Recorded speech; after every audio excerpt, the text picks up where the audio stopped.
Alrighty, my apologies. All right, my commandment for today is do not take a pair of millstones or even an upper millstone as security for a debt, because that would be taking one's livelihood as security. So the way I see that is you cannot take a man's tools that he used for his livelihood as security or collateral for any type of loan or for anything, because that's his livelihood. That's the way he makes his money, the way he feeds his family. So that should be something that you should never take or accept as collateral, your brother. Elaborate a little bit. Tell us why you shouldn't. Well, Already stated. to me, you shouldn't, because that's his livelihood. That's the way he supports his family, the way he feeds his family, the way he his whole livelihood. Everything, that's his tool. Back in those days, really, or even I would say nowadays, like a tradesman, a tool for everything. You can't feed your family, you can't pay bills if you don't have the tools for your trade. So I just say that, you can't take a man's livelihood. Very good. All right. I think sis has a question. Shabbat shalom, sis. Shabbat shalom. I don't have a question, but I just happen to think that, Brother Benjamin, your law today is so poignant. We were speaking last night about that very subject, how brothers and even sisters get into the whole child support thing, and they take your driver's license from you if you fall behind on your child support, then expect you to be able to get back and forth to work in order to be able to handle this particular your business, your child support, being able to take care of your family or anything of that nature. And then for you to start today with that, I thought that was like, just icing on the cake from our conversation last night. That's so true. I actually know someone that's going through that right now, and his world is upside down just because, his I should say his baby mother. Now he's still out there like that, but he did things to her, and she's doing whatever she has to do to get back at him, and he's going through it because of that same reason right there. He lost his driver's license, he lost his job, and everything is going downhill. Sad. Sorry to hear that. Very good command, bro. Very good command. Yeah. Very good command. May the Most High be praised. But sis, to answer your response, we've been getting that same response all day. Especially with Sister Tucilia. I was just doing this, and all of a sudden here we go talking about it today. And I'm gonna say to you the same thing I said to them on the 2 or 3 times that it happened earlier today. That lets you know that the Most High is in the midst of all this. He's confirming it. This is definitely His will. That's how you know this is where we're supposed to be. When a man is married to a woman, and it's a lawful marriage, and they've been together for some time, maybe a year, 6 months to a year, she can think it and he'll say it. Or he'll think it and she'll say it. Or he can begin it and she's doing it. That happens a lot. It happens a lot. So may the Most High be praised. Tell the Rabbah.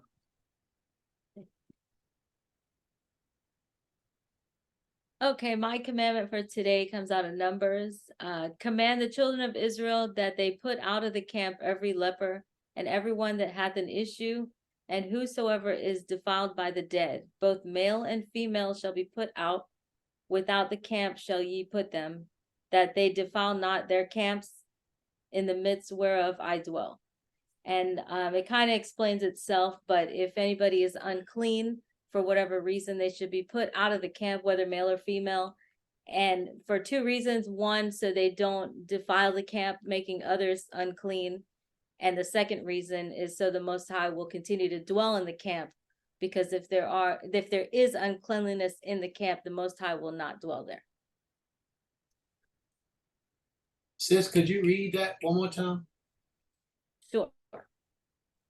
Command the children of Israel that they put out of the camp every leper and everyone that hath an issue, and whosoever is defiled by the dead, both male and female shall ye put out, without the camp shall ye put them, that they defile not their camps in the midst whereof I dwell. That's a very good commandment. That was a very good explanation that you gave.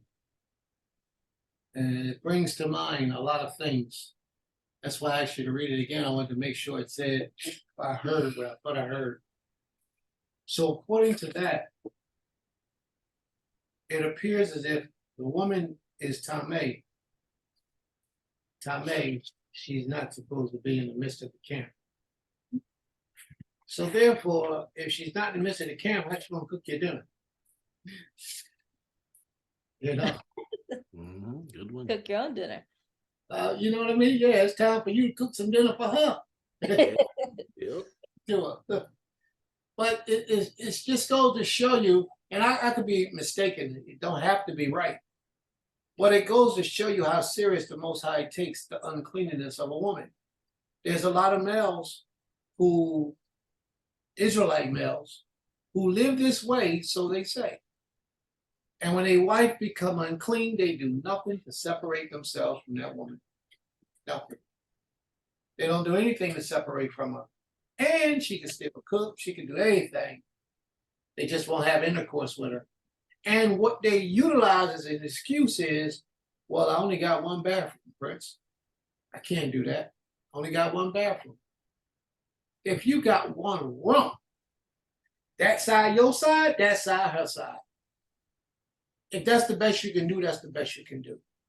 Nobody could ever ask you to do anything that you are not able to do. But the point is that you are supposed to do everything in your power to uphold the laws of the Creator.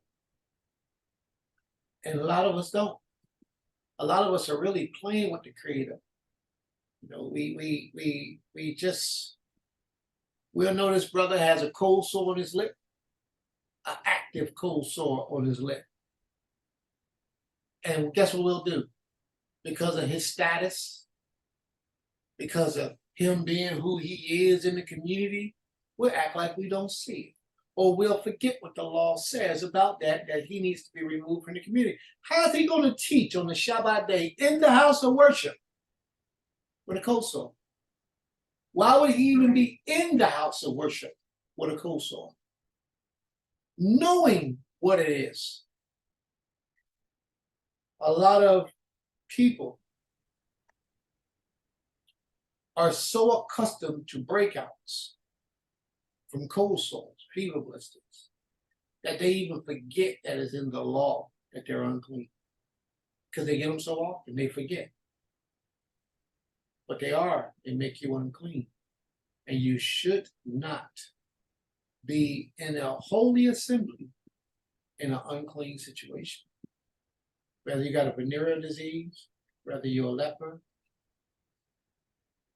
whether it's your menstruation, or if it's by a semen, ejaculation. Whatever it gets on is unclean. And if you fit that description, you're unclean. Any questions, any comments? All right. No one needs clarity on that, correct? All right, we're going to keep it moving, please. Shalom, Salika. As far as being unclean, I know that if you touch a dead body as well, you didn't mention that.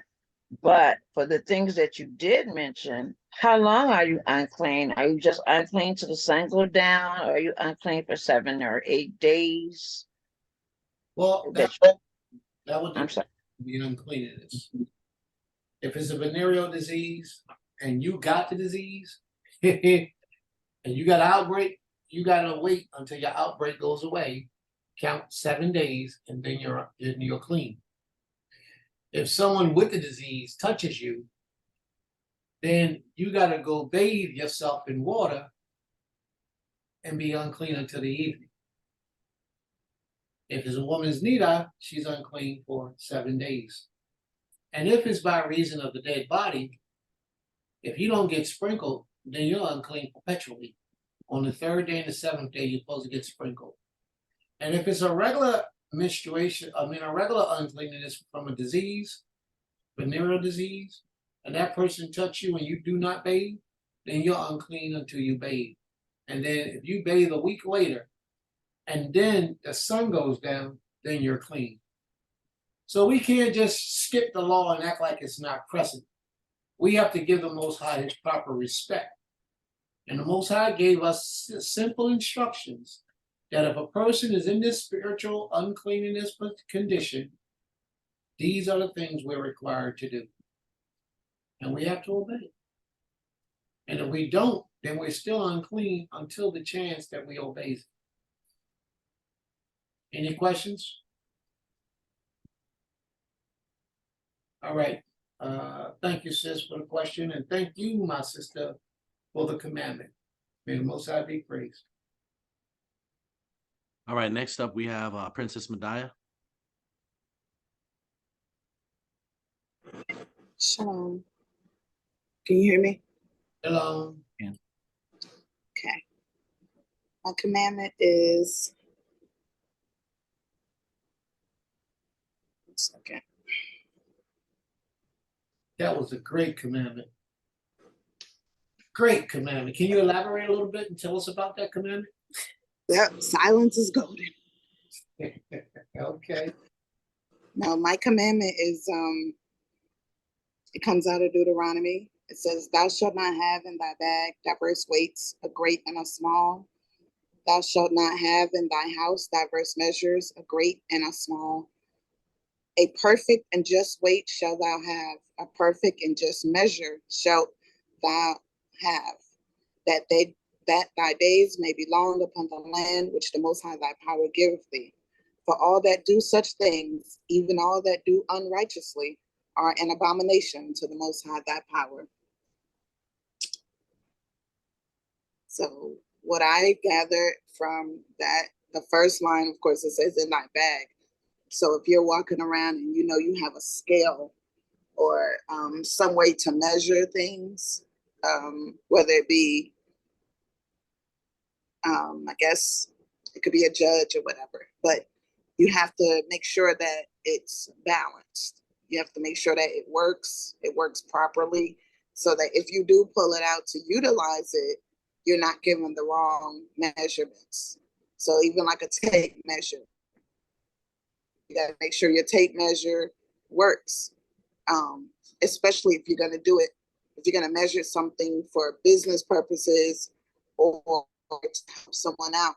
You don't want to give false report, and then ultimately that leads to someone dealing falsely in business or just dealing falsely regularly.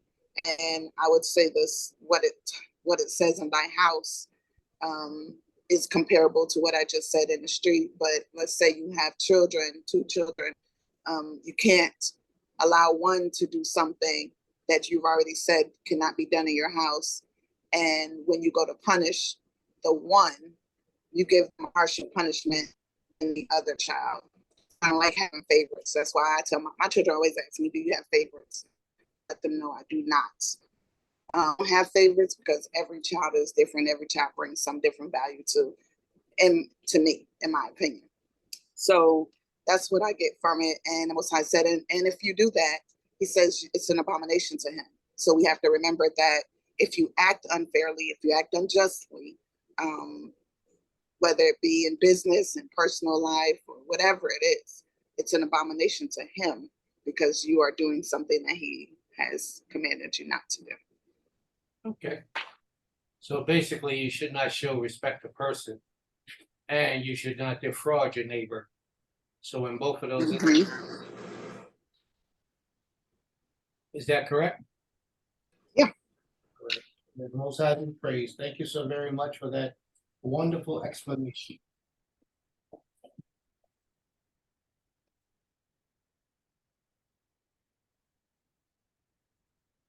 All right, Sister Ornit, would you like to give us a commandment? Okay. Shabbat Shalom, family. Shalom, she's back. Shalom. Bye, shalom. Good to hear your voice. Hallelujah. Okay.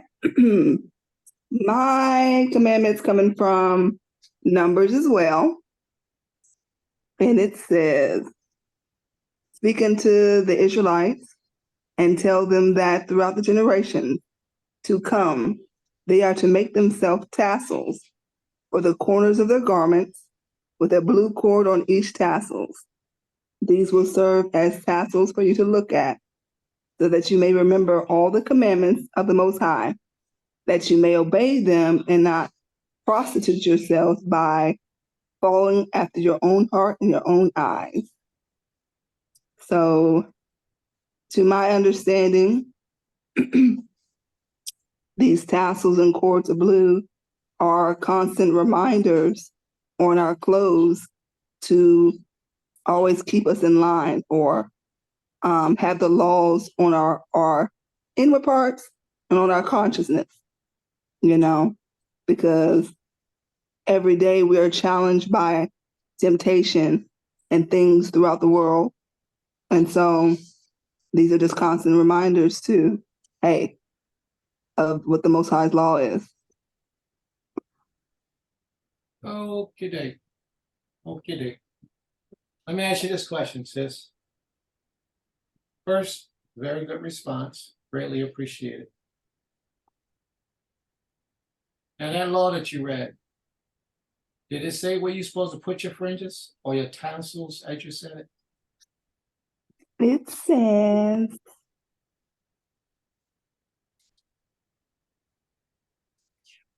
on the corners of the garments. And what does that mean in your understanding on the corners? It means if you have a shirt on for a brother, then it would be at each point, there's 4 corners of your shirt at the bottom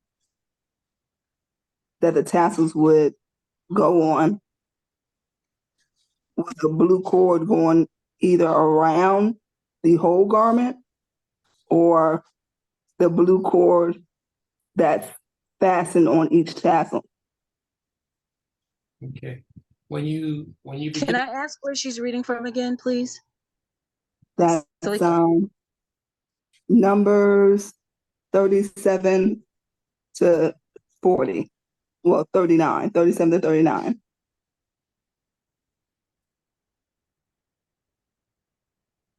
when you began to elaborate, you specifically said the brothers. Why was that? Because I was thinking of a shirt. I know for me, if I'm wearing a skirt or a dress, then the 4 points at the end of my dress, that's where the tassels and the cords of blue would be.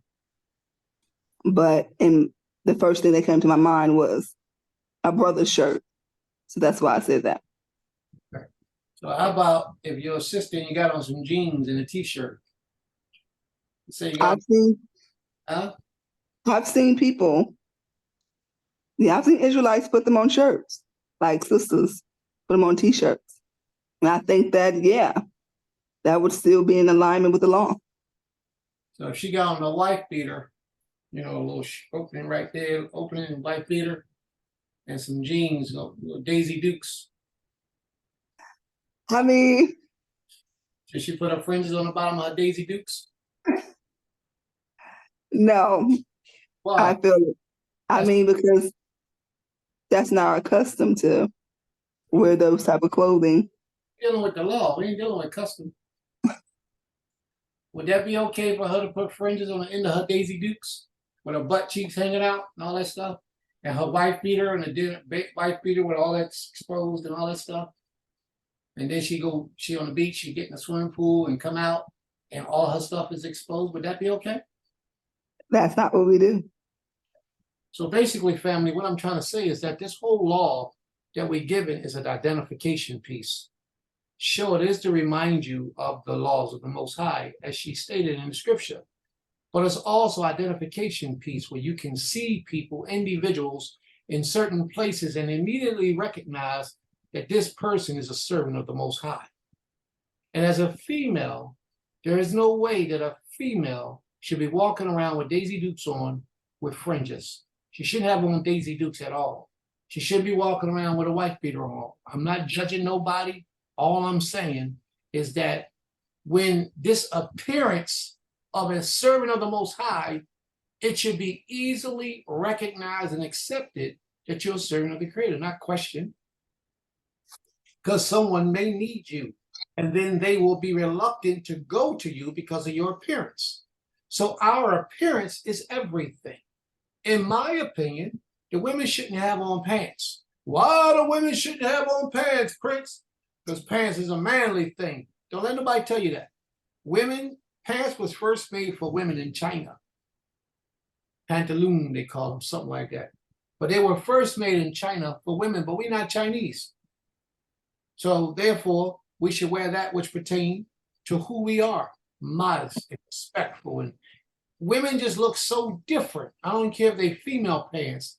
They look so different with masculine pants on. Even if they got on female pants, they look so different. Also, from the women that I've spoke to, not all women, but from the women I spoke to, when you have on pants, you have a more aggressive spirit, a little bit more elevated than when you wear a skirt or a dress. It's like a skirt or a dress immediately puts you in that female agenda. It like adjusts your attitude to bring you to a softiness as opposed to that little bit of manliness. You know what I mean? Mm-hmm. I'm gonna be quiet, but that was a very good command, sis. But I wanted to bring that point out because the fringes that's on your garments are also an identification piece to promote who you are as a servant of the Most High, a fellow Hebrew Israelite. How many people did you see in the public that you did not know was Hebrew until you saw their fringes and said, hey, shalom, bro. Shalom, sis. Because this happened to me a lot of times. I never even imagined that these people were Hebrew. Mind my business, walking about my way, and then I'll see a fringe dangle. And then that sparked a whole new conversation, a whole new relationship with somebody that was on the other side of the world. And that's just how it goes.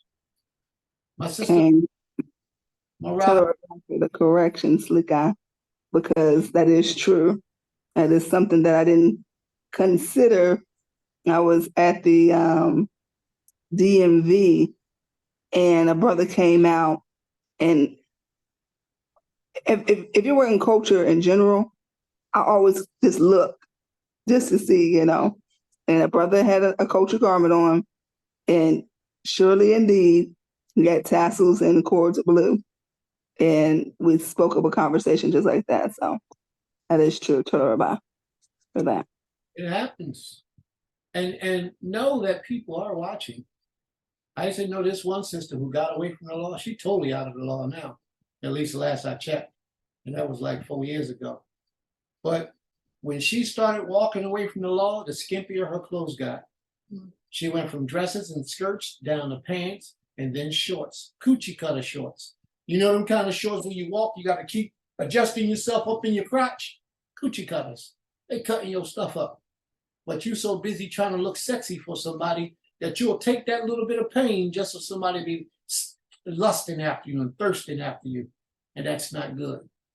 Morale, did you want to speak? Torah, yes, giving praise and glory to my King. I love the fact that Yahuwah is balanced in what he does and says. I agree, bro. As women, we need to be careful about what we wear, but so do men. I've seen more packages unnecessarily, extra tight jeans, all of that, wife beaters in inappropriate places. But I want to go back to the law, or need. It was a wonderful law. my brother was supposed to do some research, and I think he forgot. He promised mom, Ima, that he would do it, but we did do it. So we may all be wearing our fringes, quote unquote, incorrectly. My thing is, as bruh said, it is an identification badge, right? Be it on the hem, be it on the four corners, be it the fringes all the way around, as long as you have the cord of blue. But we were kind of delving in and out of that in our own personal research. And the word that is used in that sentence in the Ivrit says kanaf, right? In the kanaf. And bruh, you told Ima, you might be right. Because it says wing, wear it on your wing, the edge or the border of a shirt, right? The wing would be the arm piece. And we're still, again, doing a little bit more research on it, but because Ima wears hers up on her arms, because she always says every time she stands up, she snatches one off. We've lost 1 million. I've had to make 1 million. But it does say on the edge or the extremity, bird of the arm or and wing, when we look in the Strong's. And when I looked into the conjugation of a particular word, of the word kanaf, it was using wing or arm. So I just wanted to put that out there. So you might have another place that you can possibly wear your fringes for your badge and identity. Okay, going back on mute now. And that would definitely be identification piece and a lot more easier recognizable. All right. Kane, so true, so true. Very good, sis. And my apologies if I said I was going to look it up and didn't get to it. And I probably did look it up, just didn't get back to you. But I don't think I looked it up, so I apologize. You're busy. It's all right. Sis, we straight this week, right? We'll talk about that later. Today's a Shabbat. Yay. I just wanted a confirmation, yes or no. That's all. But when I want confirmation, I can't get it. So I'm going to let you linger a little bit. Making sure when I come home, I don't get jumped. No, you won't get. I promise not to jump you. We'll talk later. Good job. Shalom. All right. So I yes. have a question. Yes. Is there a specific way that you make the fringes? I've heard that you're supposed to make it a specific way. I mean, of course, the cord of blue is not in question, but is there a specific way you make the other parts, the fringes, and how many cords, how many the fashion, the way that you fashion it, is there a specific way that you do it? And number two, are there any other peoples that wear fringes? That's what I'm gonna ask. Okay. As far as I know, there's no other people that's commanded to wear fringes, but as a custom, there are people who wear fringes. All right, like Indians. But Indians, you got to remember, we were the Indians. A lot of people don't even know. Hallelujah. That's right, bro. And use the word natives, because the word Indian to natives is like the word nigger to African Americans, just to let you know. We were the natives. Thank you, bro. The indigenous people was us. So my apologies to the Native Americans. But they were us. Those was our people.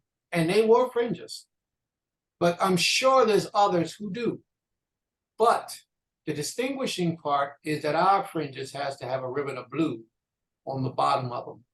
And if you look, the European man has come up with this theory that you take a certain amount of letters within the word phrase, and then you got to have a certain amount of knots to equal the amount, the number equivalent to I think it's either tetragrammaton or the word that they use for the name of the creator or for the name of the fringes, however it is, but you got to have a certain amount of knots and bulges and all type of stuff. But that's not what the law says. But that's You're what, talking about the 613 laws. Yeah. That represent the number of cords on. I read that somewhere. Number of cords on the tassels, and the number of knots. The numerical representation of 613 laws. That's basically what I read somewhere. yeah. So, but that's not Torah. The Torah only says that you have to have them and they have to have a ribbon of blue. So that's what's mandatory for us. Let's see what Morat has to say. Hallelujah. So there's nothing in the law that these things have to happen. There's a difference between Torah and culture, between law and culture. The knots and the specific circles on them, they do. It's the numerical value of the letter that it corresponds with in the Hebrew or in the Ivri, right? And there's so many different ways culturally that we use the numerical value to our Aleph Bet, to the letter system, and they have incorporated it within their within the making of the fringes or the tassels that we wear. I make tassels, of course, as you know, Tula, and you giving praise and glory to the Most High. My love goes in with every one of those knots, right? With every one of the loops, with every one of the circles. But there is no law, but that's where they come up with it, and it's cultural. And I just want to go on the record saying that we as Hebrew Israelites, we overdo everything. We're flashy with ours. You will also be told, if you don't actually know the actual law itself, that you can only use a particular color blue. And that blue is only found in a shellfish in a particular body of water. But then again, here we go, breaking a law. You can't touch the dead carcasses of these certain shellfish that we're supposed to even be getting this color blue from.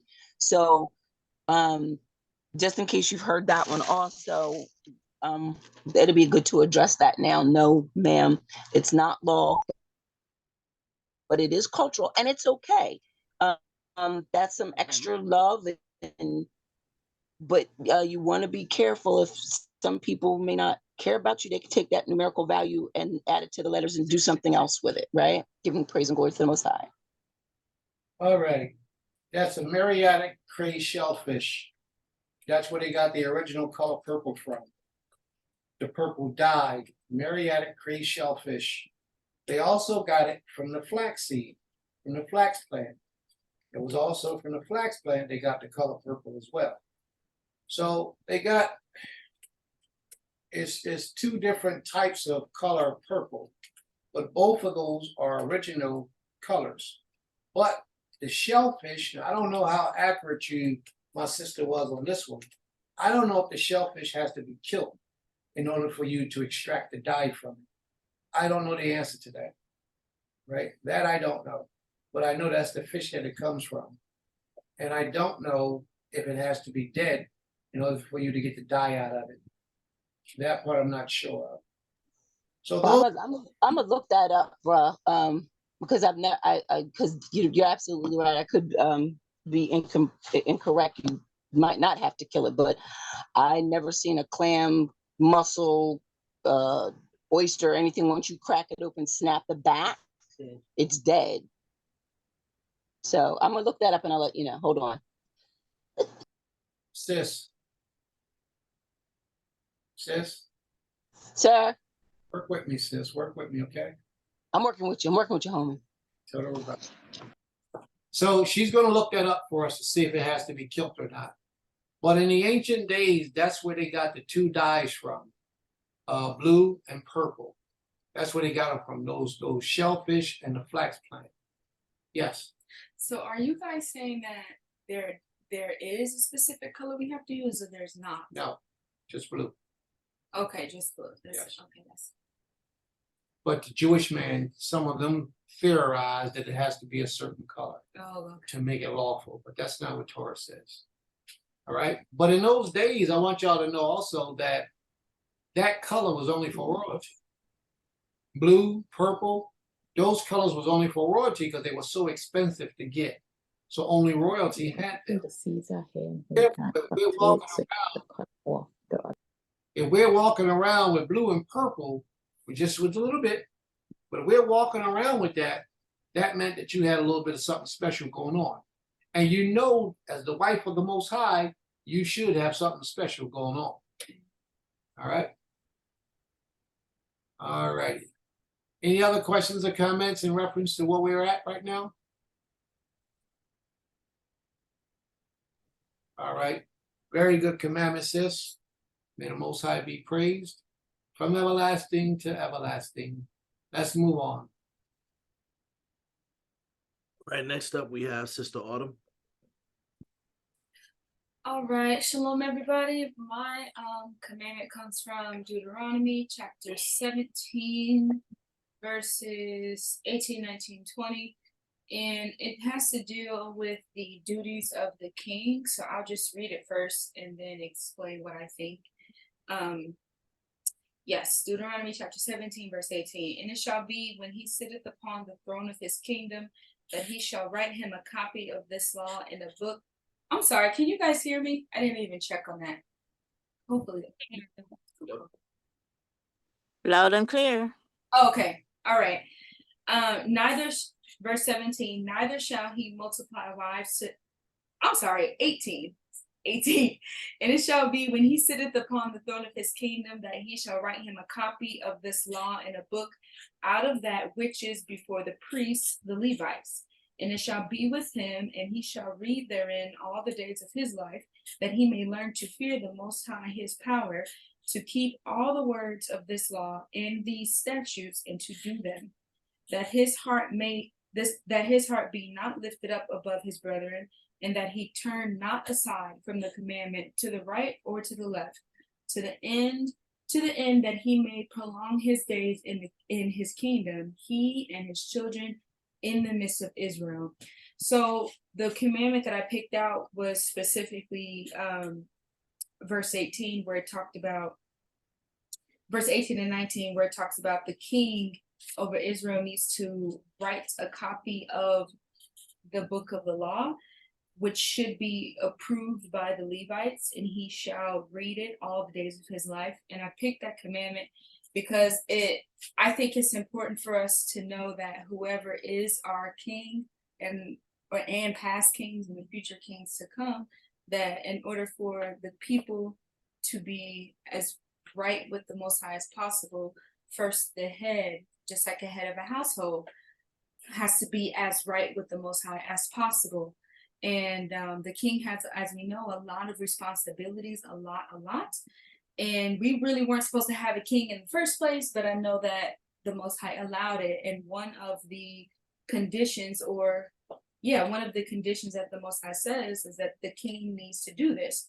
Just as the Levites are important with guiding the people, and they are one of the, I guess, like the closest people to the Most High that we will have in our nation, Levites, the priests.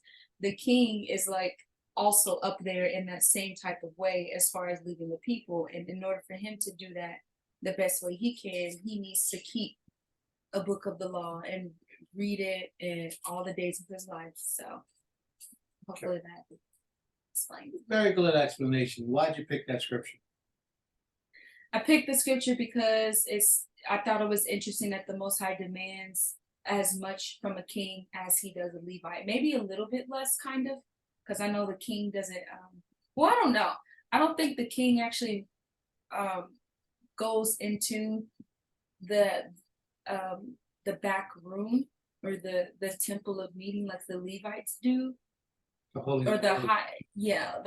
high priest does that one time a year. I don't think the king does that, but he has a lot of responsibilities. Like if we have to rank it, it's like Levites and then king is like right under it, or it might be equal in some sense. I don't really know, but I just thought it was interesting that the Most High holds the king up to a certain standard as far as leadership and spiritual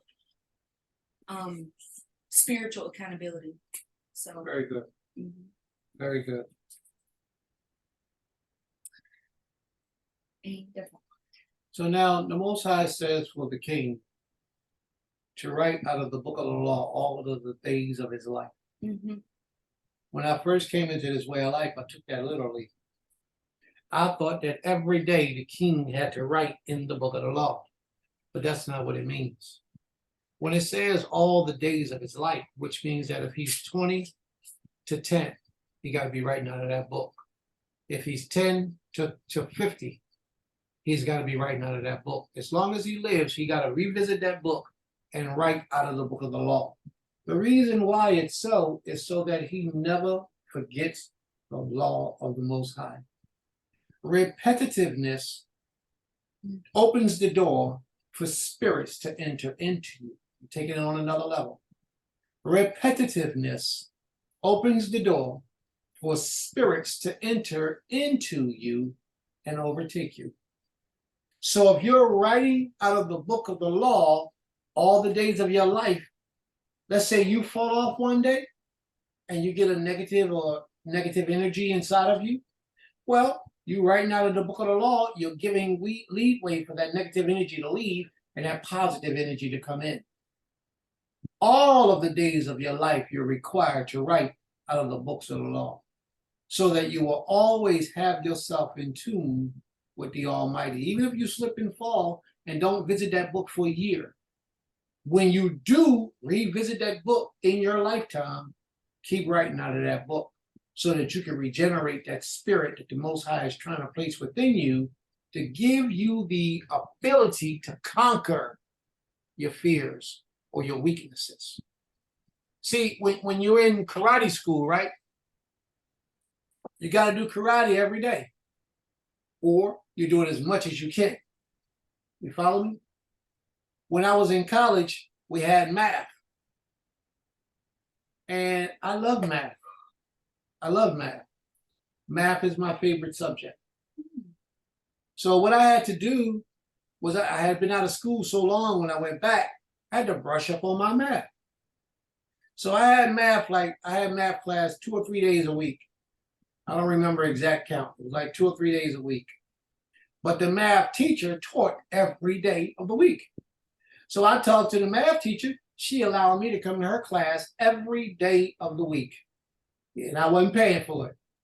I was just paying for my classes. But she let me sit in her other classes plus my class. So therefore, I was there every day of the week, sometimes 2-3 hours, 2 classes. And I'll go to the class before my class and then the class after my class.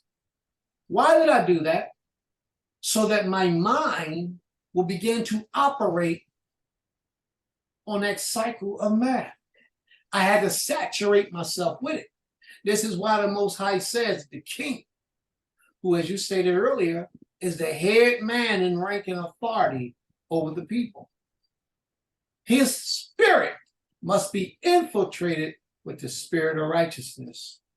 Therefore, he has to continuously open the door for righteous spirits to enter in so that he will conduct himself in a righteous nature. Sin lieth at the door, but you can rule over it. Righteousness lieth at the door, but you can let it in. You just got to do the things to get it in. And that's the problem with a lot of people when they learn about the Most High. They gung-ho when they first learn. They're researching, studying, learning, reading the scriptures, and all that stuff stop about a year later. And if you notice it, it don't stop right away. It dwindles off. And once it's gone, you don't even realize it's gone because you took your time getting it off of you anyway. 2 years later, you still talking about Shabbat Shalom. You still showing up in Shabbat services, but you out sleeping with men that ain't your husband. You out eating foods that you know are no good for you. You out sleeping with women that you know you ain't supposed to be with. You out taking money from people that you know you're not supposed to take money from. That's how it happens. It slips, it slips, it slips. And then eventually one day you wake up and you have totally allowed your righteousness to slip away. And you're just like everybody else, but with the knowledge of the Most High.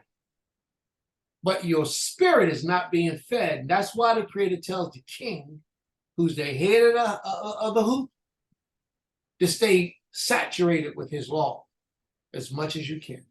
And of course, the king can't do it every single day, but as much as he can every single day, he should do it. Throughout his lifetime, he should be writing in the book of the law, or writing out of the book of the law, which means copying. I got mine in the room. My copy right there in my dresser, in my room, on my table. I go get it for you if y'all want to see it. Anybody want to see it? Because you know, sometimes people call you when your stuff want to make you prove that you're about what you say. And I ain't got no problem with it. Make me go get it to prove to you that I'm what. But see, I guess maybe you understand that I do what I say I'm gonna do. Yes, you know, let me see. All right, you have a question? Yes. Since we're talking about rankings here, is it that the king and the king and the Levites work together when it comes to the decisions of the people, or is it that the Levites follow the orders of the king, or is it the other way around? Everybody follows the orders of the king. Everybody. Levites, princes, all the people follow the orders of the king. But the king, most times the Levite has a closer relationship with the Creator. Like a council? Yeah. Yeah. But the king, Oh, wait, sorry. but the king does also. Right. The with king has Creator. access to the Creator as well, Mhm. but not on the level that the priest does, the Mhm. high priest. Yeah. The high priest is supposed to be the most high on earth, his head representative on the earth. But a lot of times the king, when he's anointed, he can elevate to that level. Like Dawid. Dawid wore the garments of a king, of a priest, but he wasn't a priest. He was the only king that wore an ephod. He was the only one. Yes, the prophets too. But as I said earlier, if you look up the prophets, almost every prophet was a Levite. Almost every prophet was a Levite. So therefore, he's a priest in so many ways. He's not a priest because he's not out of Aharon, but a Levite being the same thing, the lineage that the priests come from. Absolutely right. But the king, his authority reigns supreme over the people. So he was supposed to be the head of everything. But if you notice, Even over a Levite. yeah, Mhm. but if you notice, every king had a Levite that they dealt with, a priest that they dealt with, Right. A close a relationship. priest or a prophet. That's right. Nathan was David's. Well, he was one of David's prophets. All right. All right. So are there any questions or comments in reference to where we at so far?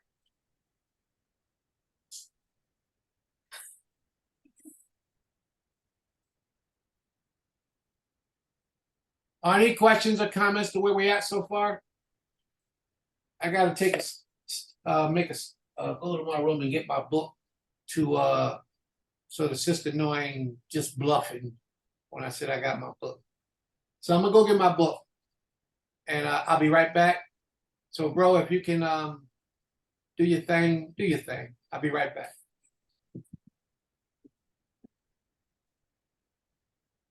All right. And next up, we have Sister Malka. Would you like to give us your commandment? Yes, shalom. Shalom, everyone. Shalom. Yeah, I was wondering the same thing. Like, what book is he going to get to prove to us? Shalom, sis. Hey, shalom, my sister. Anyway, so my commandment is here we go. Let me get back to it. For the poor, in the book of Deuteronomy, it says, "For the poor shall never cease out of the land. Therefore, I command thee, saying, Thou shalt open thy hand wide unto thy brother, to thy poor, and to thy needy in thy land." And I picked this scripture particularly because it was 1 year ago this month that we memorialized my daughter. She was considered poor. She was homeless by choice. But now when I see homeless people or people that appear homeless or they had them signs up or whatever. Some of them, tell you the truth, I'm telling the truth, I just want money for beer, but for the most part, they say, want food or whatever. I feel compelled to reach in my pocket and give them $1 or something, I had somebody tell me that I was not acting properly in doing that. I had somebody share with me that we're not supposed to just give our money to anybody and everybody because they're poor. So I don't know if I'm misinterpreting this scripture or not, but I don't know if the in thy land part is where I'm missing it, where you only supposed to give to people that's in, I would imagine, our land, if we were in our land that the Most High gave us.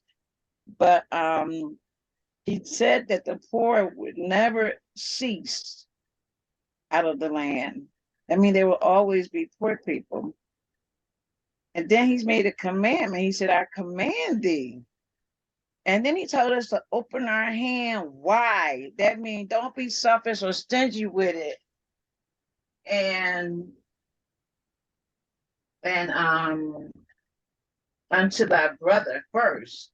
And then it said to thy poor and to thy needy in thy land. So I believe we all have an obligation to help those that are less fortunate than us.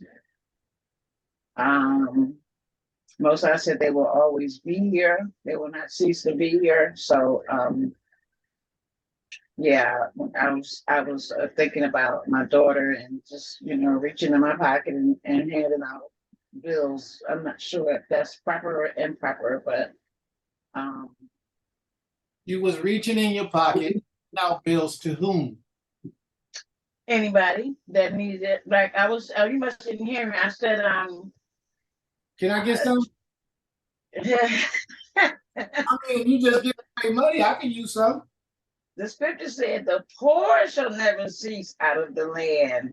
Don't you know that these people be acting like they poor just so they can get your money and that's how they live?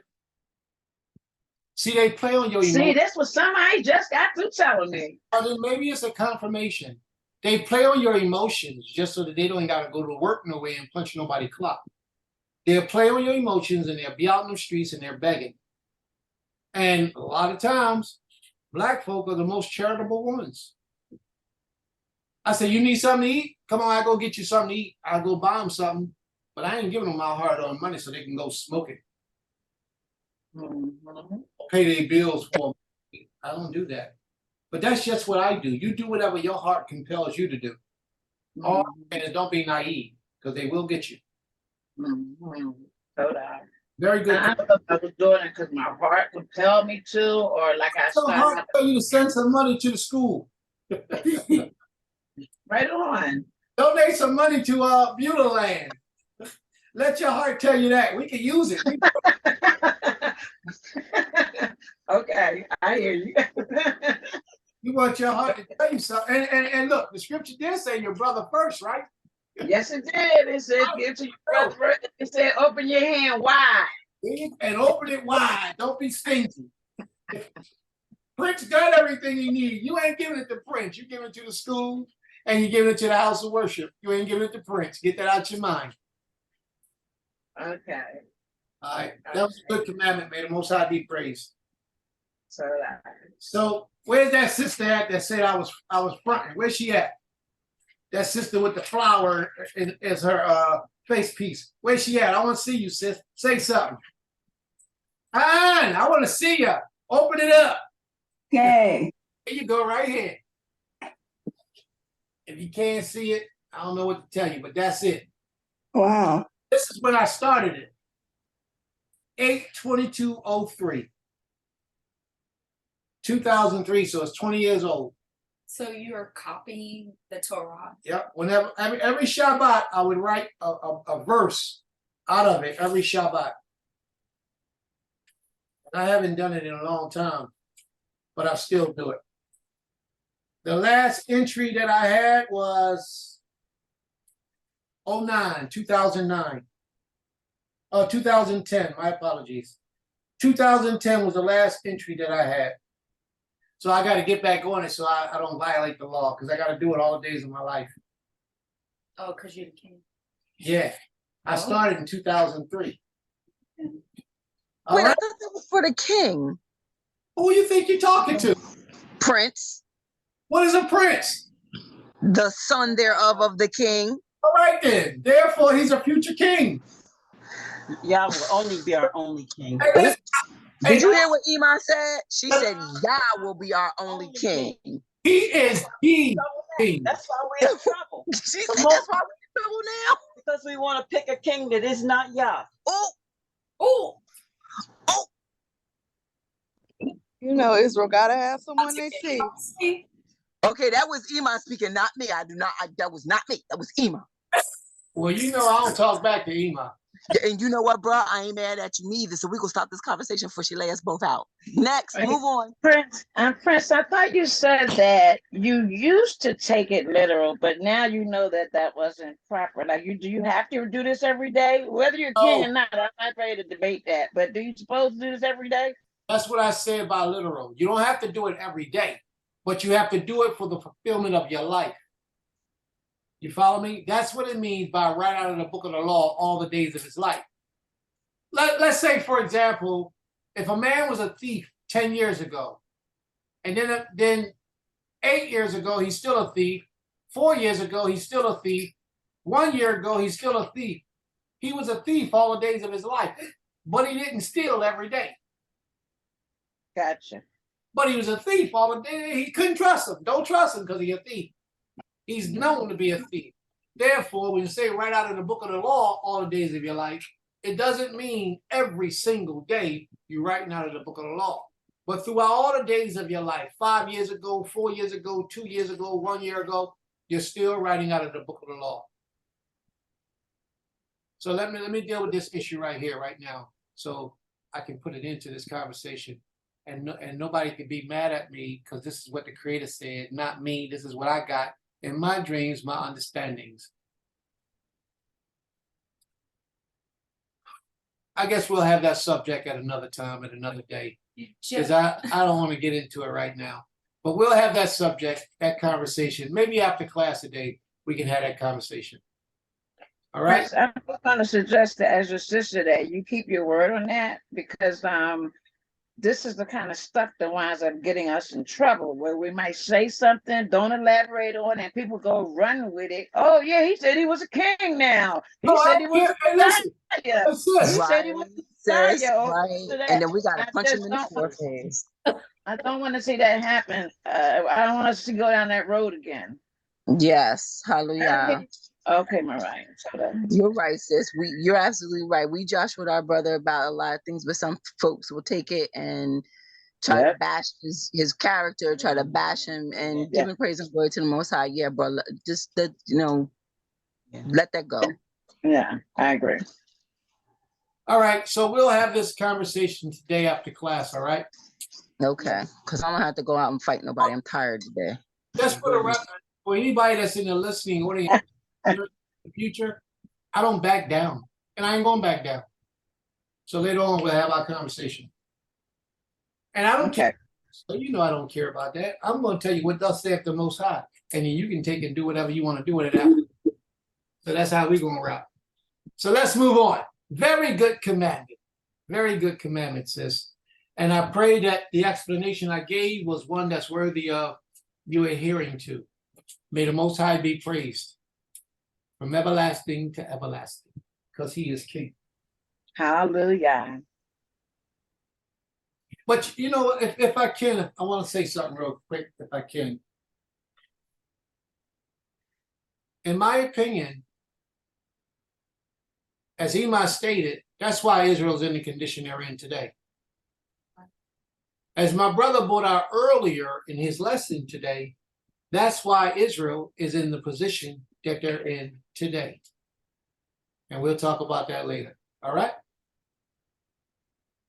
Thank you. I know, that's why we'll talk about it later. All right, next up we have Sister Brittany. Shabbat shalom, everyone. Shalom. I have Leviticus chapter 19, I'm starting at verse, where are we? 33. And if a stranger dwells with you in your land, you shall not mistreat him.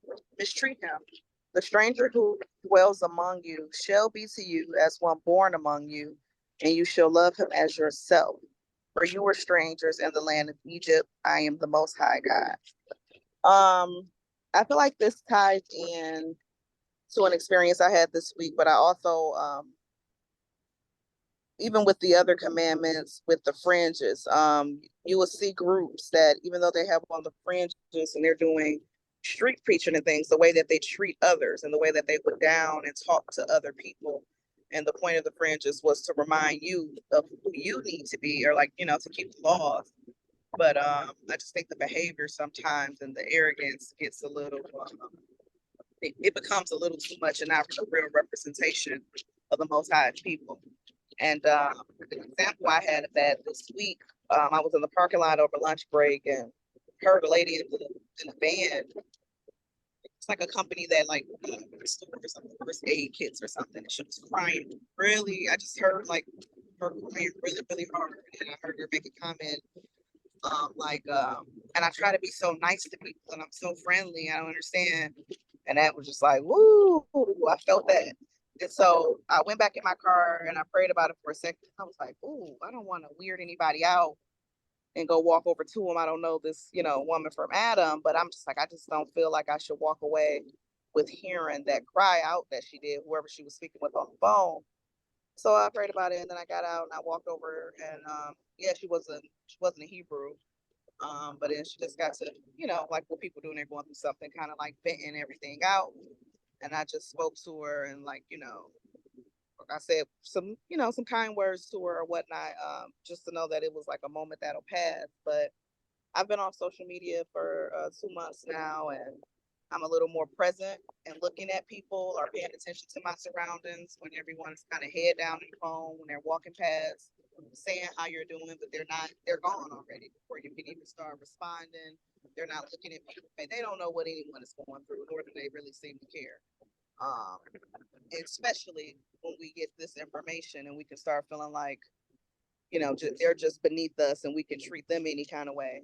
So my point is I wanted to bring that out. Like we are to treat people, like you said, as we love ourselves. And, people, oh, you're such a bubbly person. Are you from Detroit?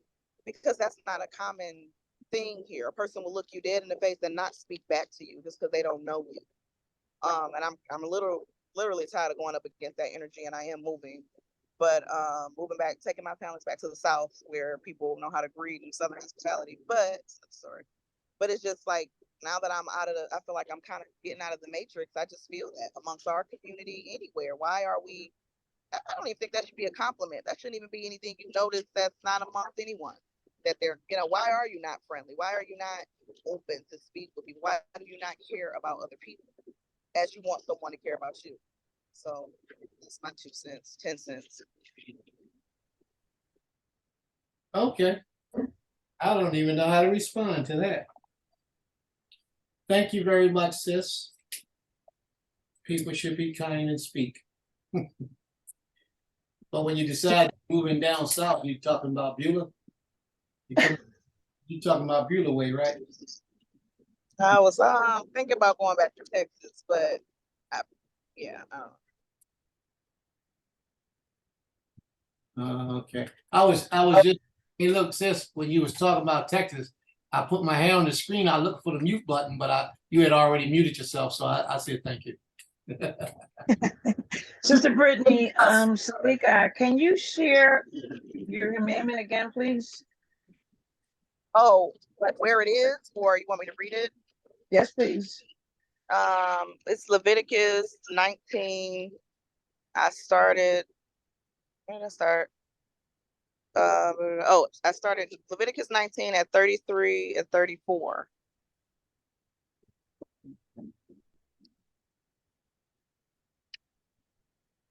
So the 19, 33, 34, right?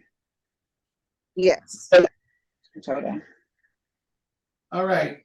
No, sis, we wasn't on YouTube for the first half. Oh, you wanna see it? Okay, yeah, great. Understand. Yeah, you'll see it. Creator willing, it'll be there tonight, later tonight. Mora Hayagita, would you like to explain to us what you found out about the shellfish? Toraya, yes. Okay, so I'm a little sad because they kill them. And it's not just a shellfish like we think of a clam or a mussel or oyster. It's like it's a cute little thing. Actually looks like a little baby lobster, like a snail kind of thing. And and I was watching a guy on the video. He was bashing it to crack the shell, and they don't just like stick a needle in. They pull the mucus membrane out, and then they boil it in hot water for like 10 hours to get the dye to rise up. And then I continue to read a little further, and I'm going to look a little bit further into that. But not only do they do that, it takes almost 1,000 to get 1 ounce of the color that was used. So, bro, when you were saying that only quote unquote royalty wore it, it was because they could afford to pay for the number of whatever it took to get to be able to dye whatever fabric it was they were looking to get dyed. So unfortunately, yes, they do, and it wasn't a cute death. It was like he was bashing it with a hammer, and he stuck tweezers in, and the way he looked, he kind of went behind something and then pulled forward and then pulled it out. So unfortunately, yeah, they kill it, and that's how they get the dye from it. Sad. Thank you very much for that information, sis. But did No you problem. about the plant, the flaxseed plant? No, I haven't got to that part yet, but I'm heading. Okay. Salika, if I may, Prince. Sister Brittany, you said Leviticus 17 and 33. Is that what you said? Because I went to Leviticus 17 and stopped at verse 16. I'm trying to read your I'm command. sorry, Leviticus 19 and then 33 and 34. Okay, so that. Thank you, Prince. Elder Rabah, may the Most High be praised. All right, Sister Zanta, would you like to give us a commandment?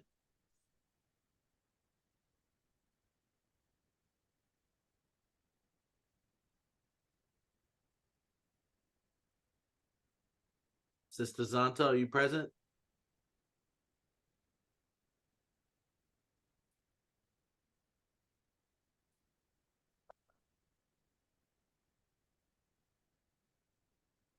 All right, we could come back to sis.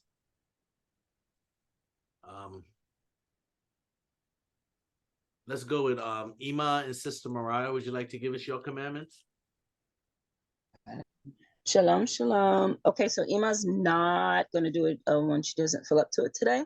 However, I got one for you. We're going to go to Leviticus 23, verse 13. And it says, "In all things that I have said unto you, be circumspect, and make no mention of the names of other," and it does say gods in G-O-D, but in the Hebrew it says Elohim. "Neither let it be heard out of thy mouth."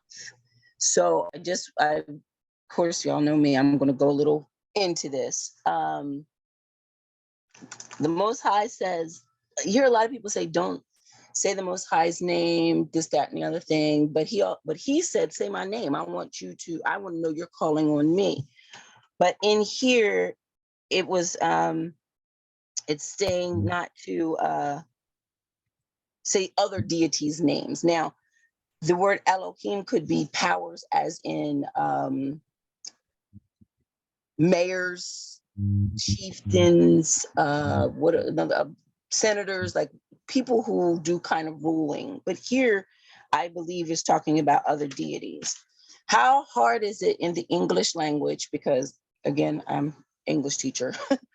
In the English language, not to mention Roman, Greek and even some Chinese or Oriental, shall I say, because one's specific to Chinese deities' names, even in our regular speech, because the English language is bastardized. It comes a little bit from everywhere. So there are certain words or names of deities that we may speak and not even realize that we're speaking them. And also in the Ivri, it doesn't just say mention, it says, I believe the word that's used is zakar, which means to remember or bring to remembrance any other name of any deity. So here I go. Chaotic comes from a deity, may the Most High forgive me on this, especially on this day, from chaos, which is a deity's name. Erotic comes from a Greek goddess in her name. Aphrodisiac, we say that comes from Aphrodite. Charity, right, comes from Charis, which is a Roman deity. Echo is actually a nymph who worshipped a particular Greek deity, and they called it nymphing when you worshipped this particular deity. As crazy as this sounds, the word music or muse is actually two Greek gods, and their job was their so-called jobs were to be inspiration. We have other things like the word chronology or jovial. Phobias is also words. So not saying that we can't use these sets of words, just we need to know where words come from, because it says to bring to remembrance these other deities and words that are used to associate with them. Okay, I'm done. Toraya. All right. Sis, where'd you find your scripture at? I am at Exodus 23:13. I apologize, Exodus 23:13. Mariah, is this so when we say the days of the months and the days of the weeks, that's still acknowledging? Yes, ma'am. So I'm going to go on the record saying, I should be remiss. Most people don't know that the planets, the days of the week, the months, even some of the English numbers we use are associated with those idols or baby gods, hand-created things of man's names. All right. Anybody want to say anything before I speak? I had just typed in, it's like it's everywhere, especially in this country. I mean, just everywhere. And I guess that's why we should, as you would say, and stay in the word and not get so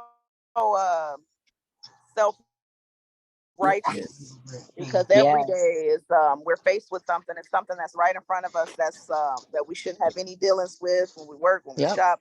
It's just everywhere. So we need to always remain humble and hopefully, pray for mercy. Toraya. Not bringing God to me. Well, y'all know the Most High wouldn't give us anything too hard for us to do, right? Truth. Usually what happens is man's interpretation of things that causes the problem, and not of the Almighty.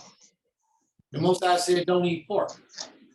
So people go out, they read ingredients, and they avoid pork to the best of their ability.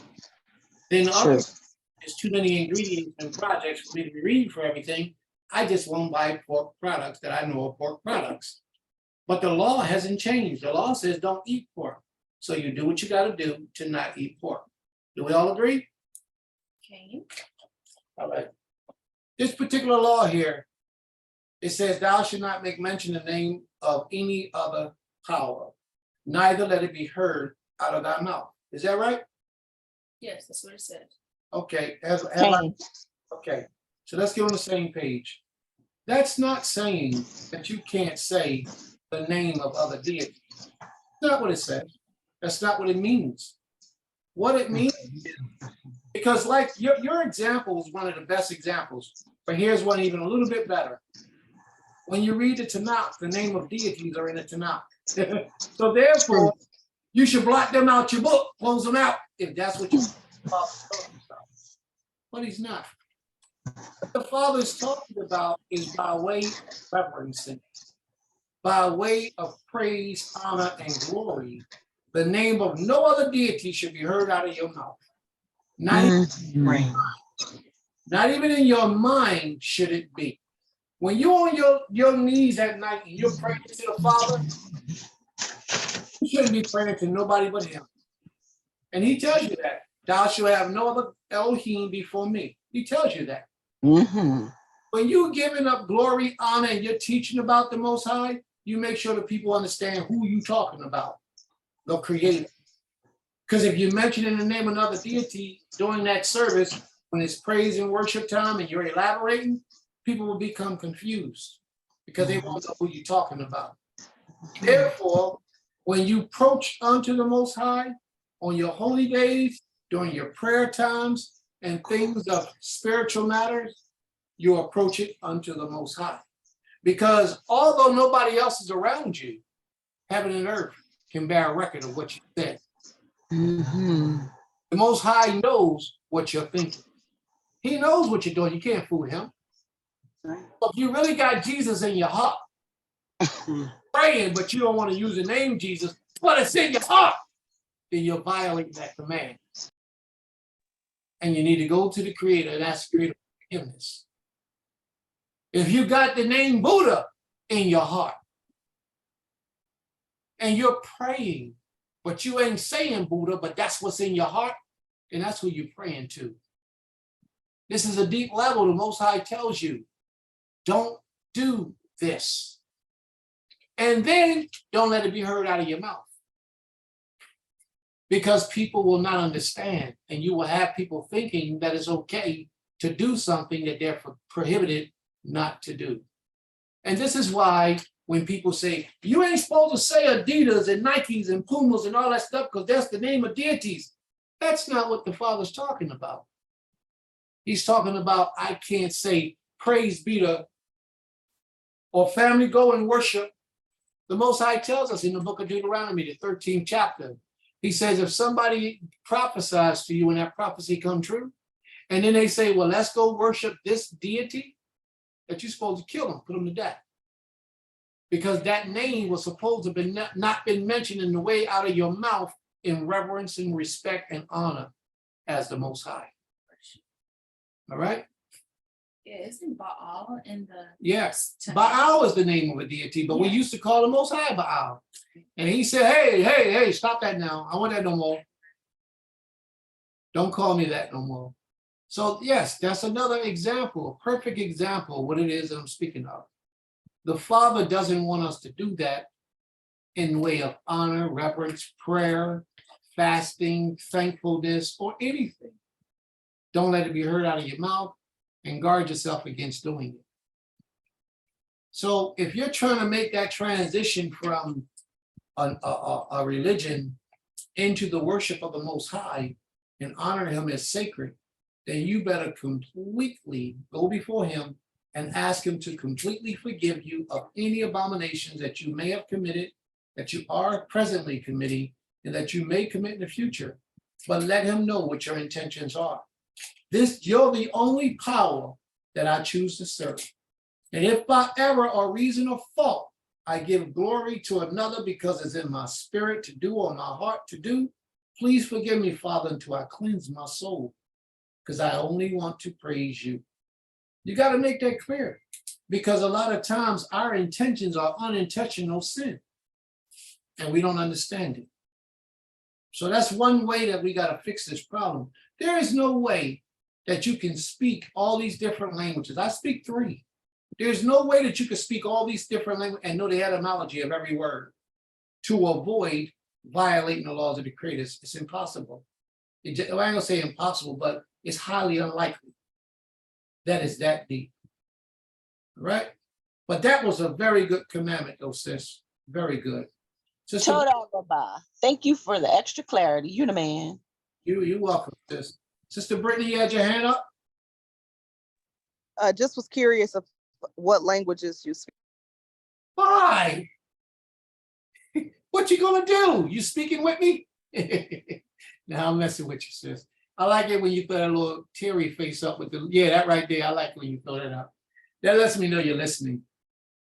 I speak some Spanish, I speak some Hebrew, and I speak some English. That's it. Just those three. And I still need to master them all, but I can get my way around in all of them pretty good. I get my way around pretty good. And whatever I can't figure out, I got a book, I go look it up. But it helps when you know the language. All right? Did somebody want to say something?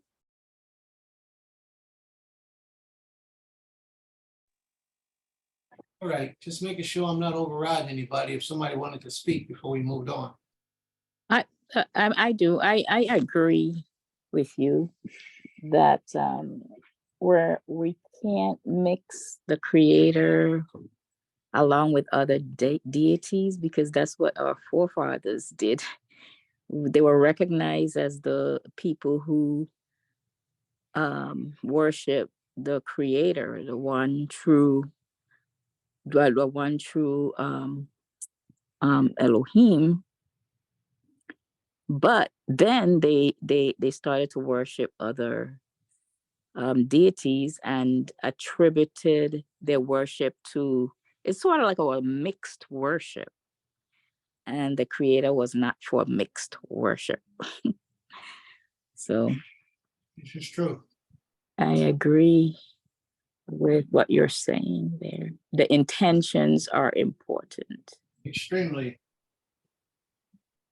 I want you to do something for me.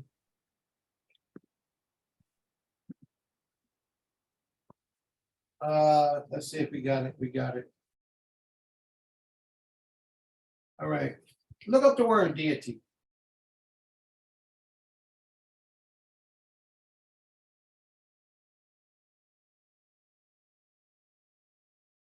Somebody look up the word deity and tell me what you get.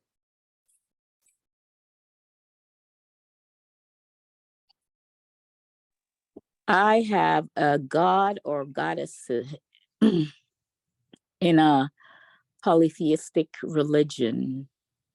Is the creator a god or a goddess? A god or a goddess, yeah. Is the creator a god or a goddess? Oh no. Well, he's a well, you call, I don't know about God, the God, but he's a deity. Yes, he is a deity. No? He's not a deity. The creator is the power. He's the almighty. He is the creator. But a deity is for those who made up deities, made up gods, made up idols, worship, to praise them. That wasn't the real power. That's all. Deity is a lesser form or in the image of a power. That's what deity is. Deity is not the Most High. But yet, when you look it up in a dictionary, they may tell you it's talking about the creator power. They'll tell you whatever they want to tell you. But a deity is not the Almighty. He's not a deity. Okay. A deity is like an idol. Zeus. But the Most High is not a deity. I don't expect y'all to know that. You don't even have to accept it if you choose not to. Long as your essence know what it is that you're talking about and how you're dealing, then you can move and manipulate your conversations. But in reality, the Most High is not a deity. People will say that, people will teach that, but he's not a deity. Just like people stand up on the podium right now, been teaching for years, and call the creator G-O-D, God. They shouldn't do that. All they need to do is go look the research and see what G-O-D means. It has nothing to do with the creator, everything to do with Germany. and their power that they served, something that they made up. Has nothing to do with the Almighty. But So the fact that we're including the Most High with the deities problem. is a form. That's exactly what he's talking about. It's sort of a form of mixed worship. That's right. Yeah. Go that deep, and a lot of people won't want to accept it, or everybody has their reason and their explanation. Roche. Shalom, shalom. I love etymology. Etymology. I don't know why they spelled it like, but the etymology dictionary online, basically, but they spelled it weirdly on here. So this is what it says deity is. Pay attention to the year. So 13th century, the definition is divine nature, godhood, attributes of a god. Late 14th century, now it says a god, the supreme being or self-existing spirit. Now that's the reason I wanted to point out the 13th century versus 14th century, because there's a lot of words today, like nice. If you look up the etymology of that word, it's really talking about stupid or foolish and stuff like that. And it changes as the centuries went by. So what Prince just brought out, the first definition of it, based on this, well, not first definition, but the earliest, 1300, it says divine nature, it says godhood, and attributes of a god. It wasn't until the 14th century where they changed it to being the supreme being or self-existing spirit.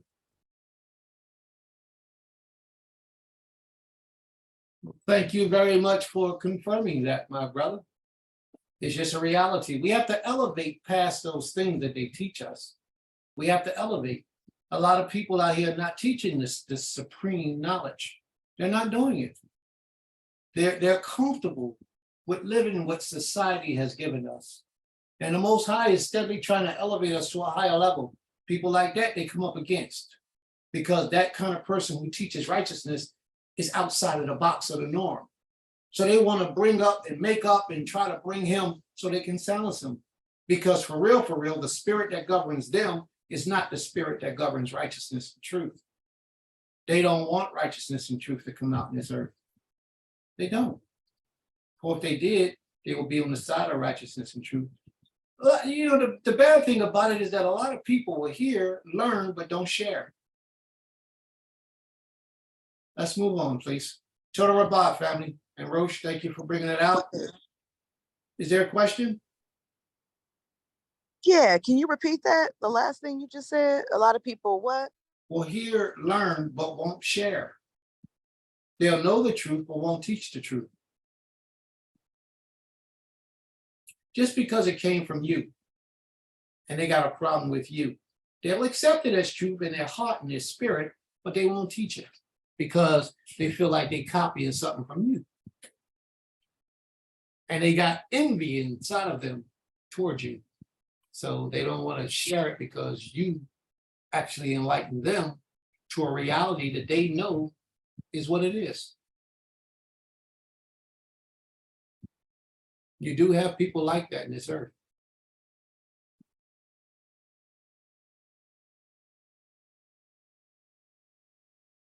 May the Most High be praised. Total Rabbah. All right, Sister Tamar, would you like to give us a commandment today?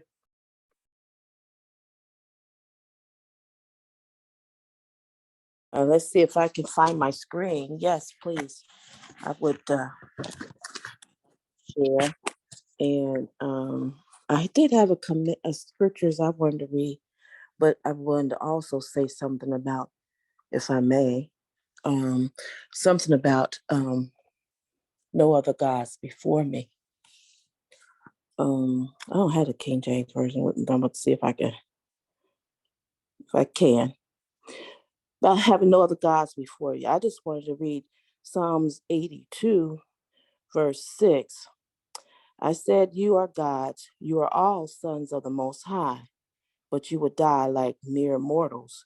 We will fall like every other ruler. And I just wanted to share that for food of thought, but that wasn't my law for today. My law would be out of Deuteronomy 21st chapter, verse 1 through 9.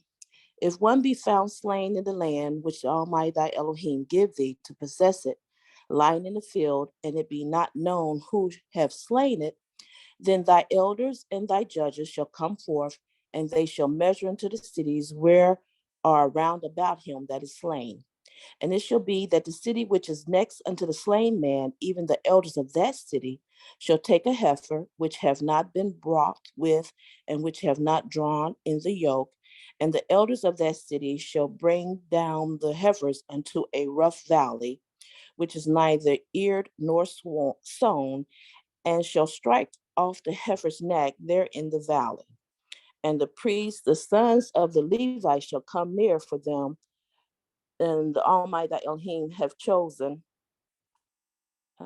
chosen to minister unto him and to bless in the name of the Almighty. And by their word shall every controversy and every yoke stroke be tried. And all the elders of that city that are next unto the slain man shall wash their hands over the heifer that is beheaded in the valley, and they shall answer and say, our hands have not shed this blood, neither have our eyes seen it. Be merciful, Almighty Yah, unto thy people Israel, whom thou hast redeemed, and lay not innocent blood unto thy people of Israel's charge, and the blood shall be forgiven them. And that's the one I wanted to share. Very good. So what's your interpretation, sis? We're in a mess. Uncleanness all around us. I pray the Most High redeem us, allow us to be acceptable unto him. That's what I get out of that. So let me ask you this, when we're in this mess, which we are in, uncleanness all around us, which there is, can we still be holy and sanctified to the Most High? Holy, if I'm understanding holy correctly, means to be set apart. And I guess what I would have to say to that, we were still set apart people. We were, a lot of times you'll hear Israel say we're chosen. And in my spirit, the question always comes to me, okay, chosen to do what? So I know we were a set apart people chosen to go through the atrocities that we have gone through. Holy and clean in terms of, we haven't been restored to that. But I guess if you just look at holy as being set apart, yeah. But it's not enough to make me walk with arrogancy or self-righteousness. You brought that point out, but we should never walk with arrogancy or self-righteousness, because that's not what the Torah teaches us to do. But the Most High says, be ye holy, for I am holy. Sanctified, holy. All those things are set apart, even though we're in a filthy land. We're in a place of uncleanness. When the children of Israel carried the Ark of the Covenant, matter of fact, when they built the Holy Temple, they built it in the land of the Canaanites. You remember why the Canaanites got kicked out of the land? Because of their iniquities, right? It had reached the Most High. That's right, sis. So therefore, the land of Canaan was unclean, correct? Yes. But yet we built in an unclean land the most holy and sanctified structure in all the world. You follow me? Yes. So a holy thing can exist within the midst of filthiness and uncleanness. It can exist within there. But the important part is trying to keep it holy and sanctified. That's the struggle. Because an unclean thing can contaminate a holy thing. So therefore, we, being in the essence of holiness, are supposed to walk through our lives in that way, in that fashion, throughout all eternity. Struggle that you're going through constantly of a spiritual mind frame, because this here, your spiritual, is everything else. So if you're walking with the righteousness inside of your spirit through your integrity, your loyalty, your honor, your trust, and your love. If you're walking in that, then even though all the land around you is unclean, you are holy and set apart. When you fall from that, you're still a holy individual, but your holiness has escaped you and you need to reclaim it. You follow what I'm saying, sis? Well, yes, I follow you, and which is, it gives a person hope.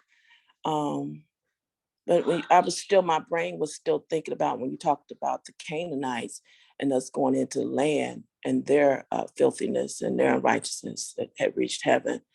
But we had a responsibility in going into there to make it a better place, I suppose. And or else the land would spit us out, which it did. That's right. Our responsibility was to be a light to the earth. Right. So that's our responsibility. We were supposed to be a light to the rest of the nations, to teach the rest of the nations how to serve the Creator, the most holy one, Him. Right. Our job was to do that. But here's a mistake that a lot of people make. It's a simple mistake.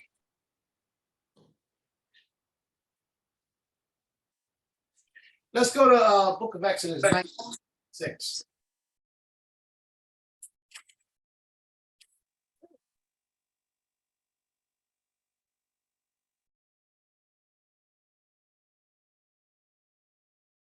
Exodus 19:6. Are we there? All right, this is what it says. May the Most High guide my mind, my spirit, my body, my language, and my speech as I approach unto you, his people. May the Most High be praised from everlasting to everlasting. Exodus 19:6 says, and you shall be unto me a kingdom of priests and a holy nation. These are the words which thou shalt speak unto the children of Israel. Do you understand that, sis? Yes. And do you believe us to be a kingdom of priests?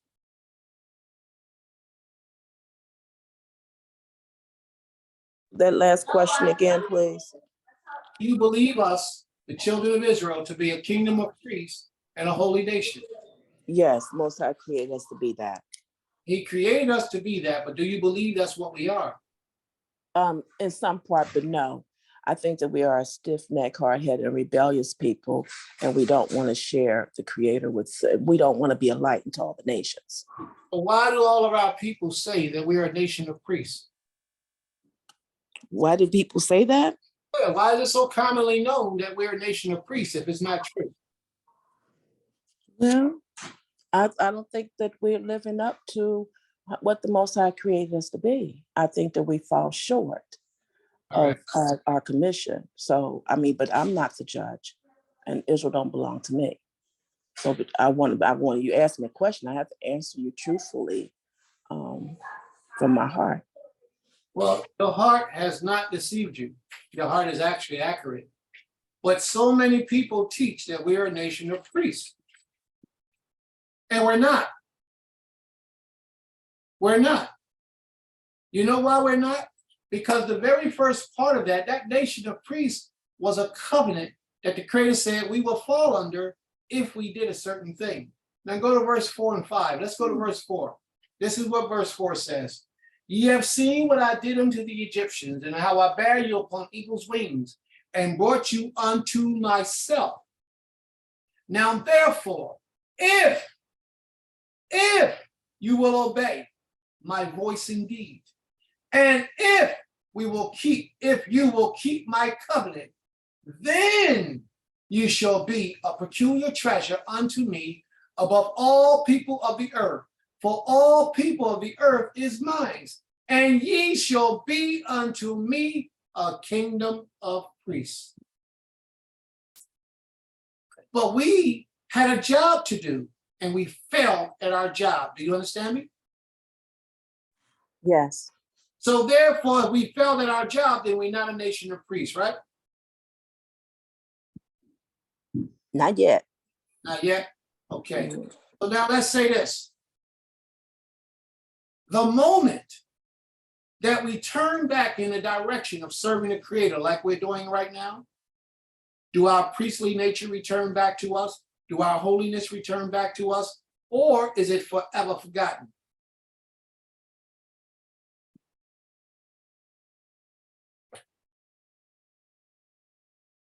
It's not forever forgotten, but there is a process in which the Most High will take the nation in the return and redemption and the restoration. And so I think we're in that process, but it hasn't been completed. That's what I feel. So in that process, does our holiness return to us? And does our priesthood return to us? Or Yes. like there you go. So what was your answer? Make it clear, please. My answer to what? What I just asked you. In that process, does those things return to us? Yes, after we complete the process. No. You don't Right have. now, after we complete the process. Hold on, let me share this with you. Okay. The process will never be completed. It's an ongoing process. But as I stated before, your holiness can leave you, but it can return back unto you. Once you make this up to walk in your integrity before the Creator. Don't mean you're going to be perfect in every way of the word perfection. What it means is that you will be more perfect than any of the people around you. Therefore, you are considered to be perfect. See, like you, with all your doubts, you turn into the Most High with all of your essence, but you fall short in certain areas. You're still perfect when you're compared to the rest of the nations. Do you follow me so far? Yes. You're not perfect in every sense of the word perfection. No, of course not. None of us are. But your holiness, your priestliness returns to you when you get this in order to reveal yourself to that covenant that the Most High made with you at the foot of that mountain. Now, when you step outside of that and you live outside of that, then you have fallen. You're not holy. You're not righteous. At that particular time, you're not. Your essence has the potential to be, but this got to be in alignment with your actions and your emotions as far as your holiness and your righteousness. You got to obey the covenant of the Most High. So you could steal, rob, cheat, steal, commit adultery, do all type of things for 40 years of your life. You live like a straight vagabond. And on the very first year, you say, I'm done with all that. You shake off your iniquity and you take on that covenant of the Creator and you begin to walk and manifest that in your life, then all that you did before will be blotted out. Not erased, but blotted out, forgotten. And then you have a new chance of life as if you never sinned before the Creator. Therefore, you're perfect. Therefore, you now have that priesthood reestablished to you. Now, that priesthood that the Most High has given to us is not like the Levitical priests. That priesthood gives you the ability to go out and teach the word of the Most High to the earth. That's what it means. You are now an intercessor between the Most High and the rest of the people on the planet. You, in your ability to be righteous to the best of your ability. And as long as you are clothed in your righteousness, you are an intercessor for that man and the Most High, because you are to bring the divine word of the Most High to that individual as a child of Jacob and as an Israelite. That's your job and responsibility. You are the servant of the Most High. I want to read something real quick and then we're going to move on. Let me see if I'm somewhere else I want to go first. Isaiah 42. It says, behold my servant, 42:1, in whom I uphold mine elect, in whom my soul delighteth. I put my spirit upon him. And we know that the Most High Spirit cannot dwell within wickedness. If we're corrupted, we're evil, we're wicked, the Most High Spirit will leave us. What did it do to Saul? When Saul became wicked, the Spirit of the Almighty walked away. But Saul never straightened himself back up. Saul never realigned himself with the Creator. Therefore, the spirit of righteousness never re-entered Saul again. But you who know better now, because you get Saul's benefit of life as a benefit for you now, you can see what he did and what not to do because you're learning from his mistakes.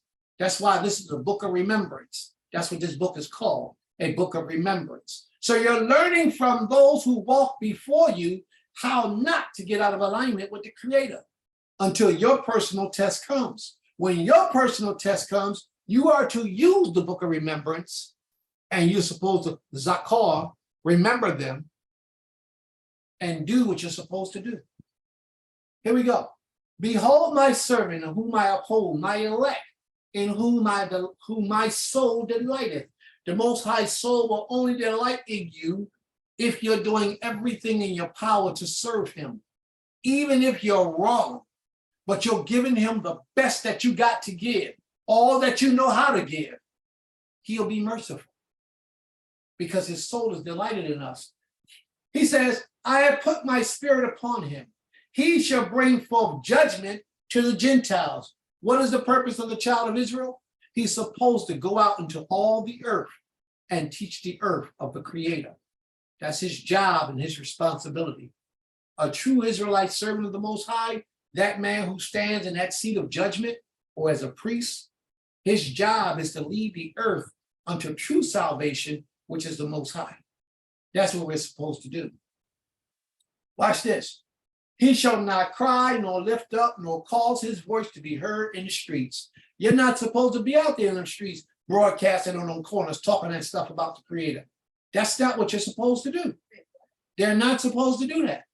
That's a violation. They're not supposed to be doing that, but they do it. He shall not cry, nor lift up, nor cause his voice to be heard in the streets. It says, a bruised reed shall he not break, and smoking flax shall he not quench, and shall bring forth judgment unto the Gentiles. He shall not fail nor be discouraged till he has set judgment in the earth. The owl shall wait for his laws. They're waiting for us.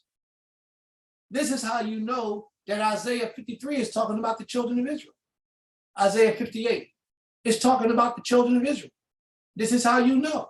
It says, behold my servant, in whom I uphold, mine elect. This is what the Creator says, behold his servant. So who is the servant of the Most High? Go to Isaiah 44 and we'll see who that servant is. People who want to believe in Jesus say that's Jesus. That's talking about Jesus. And they try to incorporate that blessing in one individual. But it's not talking about one individual.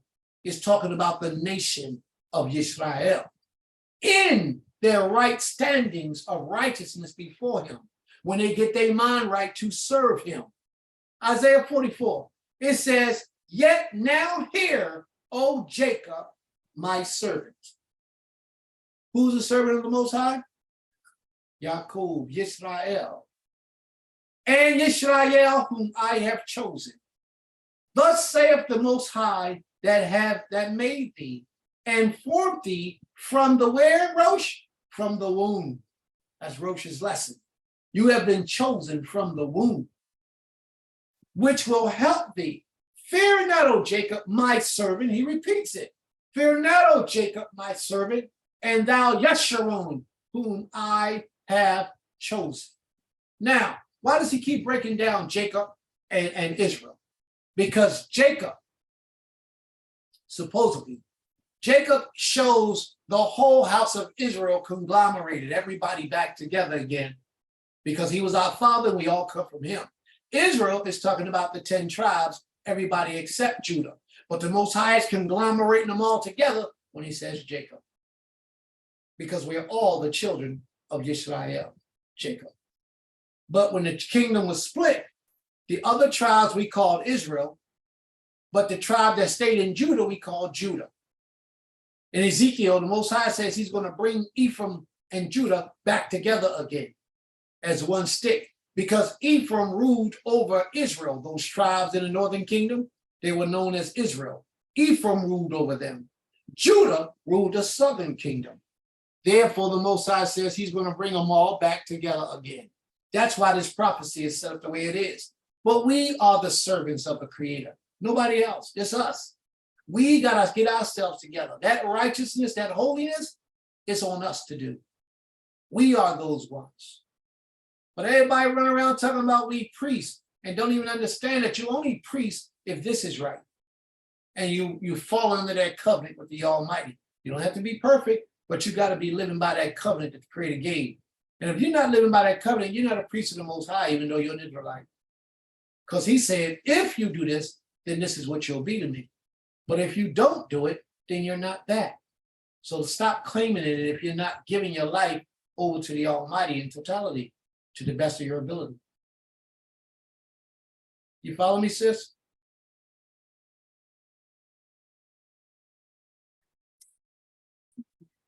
Shalom. Yes, I follow you. Okay. But a very good conversation, sis. And I'm glad you brought it out because a lot of people needed that understanding. But very good. You had a question? I was trying to raise my hand.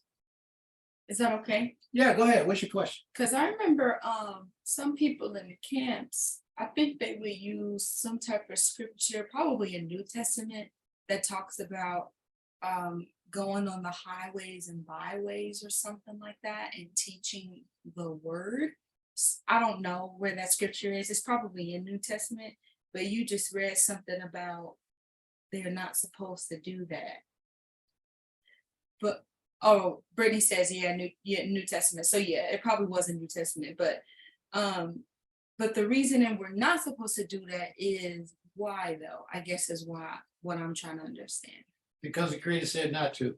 And that's just it. That's just it. Okay. A lot of times the Most High don't give you an explanation for things. He tell you to and not to. But you can see the benefit of it when you do what he tell you to do. And I think it's crazy that how Brittany said it's the New Testament, right? And then, but they haven't, maybe they have, maybe they haven't, I don't know. But that scripture that you just read is in Old Testament. So it's like, again, another contradiction, like which one do you follow? Like they're supposed to be the ones that's like doing But good you have a lot of or whatever. Israelites. You have a lot of Israelites, Torah only, that's repeating what those people are doing because they see the success of those people. Oh, that's true. If that's the job that the Most High gave to them, then let them do it. It's not your job because you know better. Anyone else? Any other questions or comments? I have a question. Yes. When it says a nation of priests, I'm thinking that in order to be a nation of priests, you have to be recognized as a nation that has priests, right? It's like it's recognized all over the earth that you are a nation, and within your nation, you are the priest. You're recognized as a priest. So what I'm thinking is that to come, or can that be right now? Each and every individual that returns to the Creator is acknowledged, and they have the responsibility to teach, becomes a priest individually, even though his people are not gathered together as one nation. I was wondering if that could be, or can we decipher it as that when we come together as a nation in the kingdom, or can we do it right at this present moment? Right at this present moment. Okay. Right at this present moment. Rosh has something he wants to say. Rosh, would you mind elaborating a little bit? No, I love what she has said. I was just saying, people all over the world now are actually recognizing that the children of Israel are so-called Black, and coming from the parts of Africa and migrating, and even people of other nations are trying to teach us that we are them.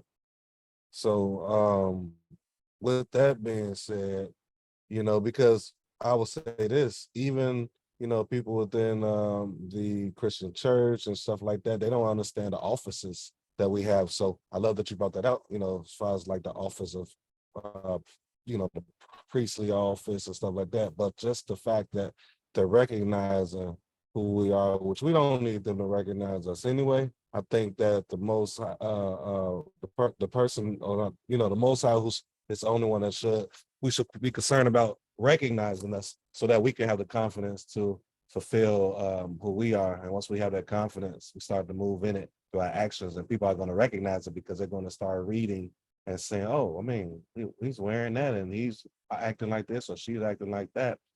So that's just my short answer. I do believe that our focus should be more so on the Most High recognizing us. And, I think that we'll begin to see that through certain groups of us that are thriving while actionably doing what it is the Most High put in the literature. So hopefully that made sense. I don't know if it did to you all or not. Very good, very good. May the Most High be praised. So I hope you understand that, sis. Yes, yes. Thanks for that feedback. I think. Any other questions or comments?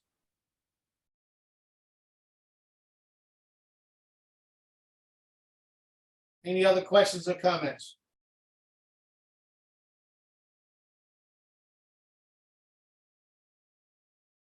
Okay. Very good. All right. Next we have Rosh and Sister Muna. Shalom, shalom. My scripture is Devarim 22:8. And it says, when you build a new house, then you shall make a fence for your roof, so that you do not bring blood guilt on your house when one falls from it.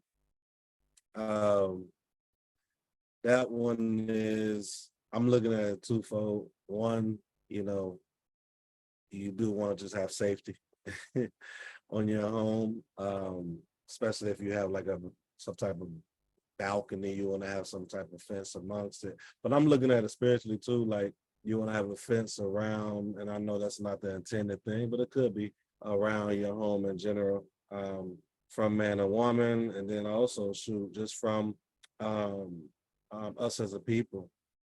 So be some type of guarding of what it is we deem holy, and we are the house of Yisrael, but specifically or literally with this verse, I would just say that's just safety. It's a random scripture, but it's safety, just wisdom. Okay, very good. Very good answer. May the Most High be praised. When you look into that scripture, it's kind of drawing emphasis that you are responsible for the safeties of others on your property. So if you're responsible for the safeties of others on your property, you should make sure that your rooftop has a railing around it in case someone falls on your roof. So if anybody comes to the land and get hurt and can't work, then that means that we should compensate them for a period of time until they can get back to work. It's just law. If what I'm saying is true, and you are responsible for the safety of others on your property by putting a railing around your roof, something as simple as a railing around your roof, so that if they fall on your roof and slide down, they won't get hurt falling off the roof. The railing will catch them and prevent them from falling, causing further damage. Then how much more if someone comes up on our land and get hurt? Like a landslide, a mudslide, and the mudslide come down and hit them and they fall in a hole and break their legs and they can't work for 6 months to a year. How much more responsible than that are we? Not that the likelihood of that happening would happen, but you never know what may take place. I know one brother, one guy, he He was on this other guy's land, and he had other people living on the land. And one of the people that lived on the land had pit bulls. So the other brother who lived in the other house happened to be walking across the land, and a pit bull attacked him and bit him in his face and chewed him up. The guy went to the hospital, stayed in the hospital, got a little surgery, got all fixed up. And as far as I know, he was never compensated for his time out of work. He was never compensated for the damages that had been done to him on this man's property. You know, a lot of things that we should be doing, saying that we are brothers and sisters and we're keeping the law of the Creator, they don't happen when He cause us a discomfort to do. There is no way that that brother should have had to pay one bill for anything that he needed done. First, there should be some type of insurance on the land, but if there's not, if there's no way that there's insurance on the land, they come out of your pocket and help this brother. Help this brother to make it through whatever hardship he's having. That's what brotherhood is supposed to be about. But as far as I know, I witnessed, oh no, I didn't witness. That was a different, oh, wait a minute. That was the no, what am I dealing with? Yeah, that was the Rottweiler that attacked the brother, wasn't it? Yeah, I think that was the Rottweiler. It was a pit bull, bruh. It was a Rottweiler. Was it? I thought he had pit bulls. No, the Rottweiler attacked him first, and then the pit attacked some other people. Correct. Same owners though. Yeah, no, different owners. The Rottweiler was owned by older. Oh, yes. Yep. Yeah, and they killed the Rottweiler. But Yes. the pit bull that was biting people, I don't know. Nothing was done. I heard something got shot, but I ain't hear nothing died. That's not right.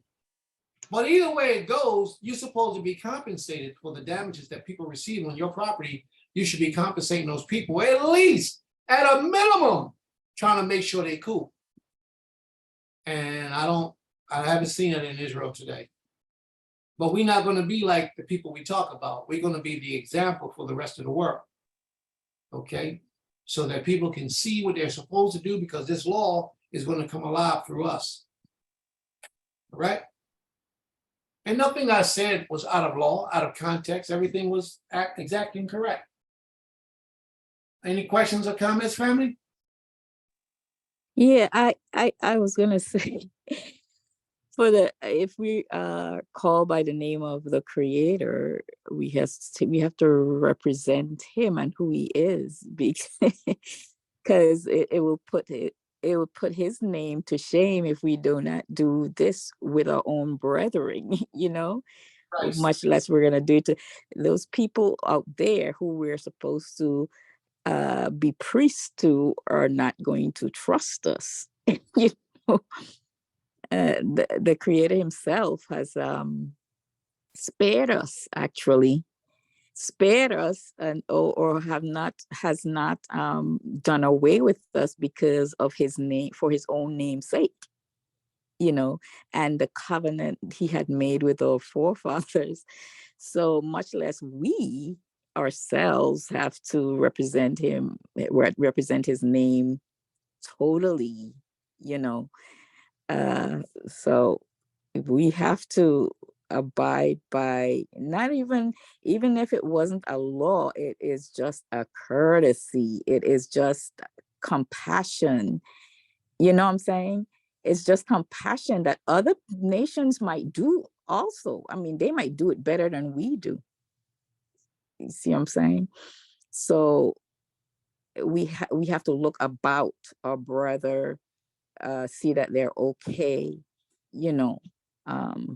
whatever we can do to help alleviate some of the burdens that are caused by this accident or this incident. We need to do, and if we can't do it ourselves, we can ask others to help us. So we have to represent the Creator as He represented us, because He really did represent us, or else we as a nation will be obliterated, you know, if he didn't have compassion and if he did not swear by his own name to our father Abraham, Isaac, and Jacob, we would be gone, you know. So You're right, sis. Simple courtesy. All right. May the Most High be praised, and I'm so very happy that we have so much intelligence with the people that are here helping to build this. I see so much intelligence. I see so much spirituality. It's good because that's what we're going to need to worship this King to the best of our ability. Anybody can stand on the podium and teach out of the scriptures all day, all day, all day. But it's a totally different thing when they're commanded to live it and they don't live it. That's the difference. Torah.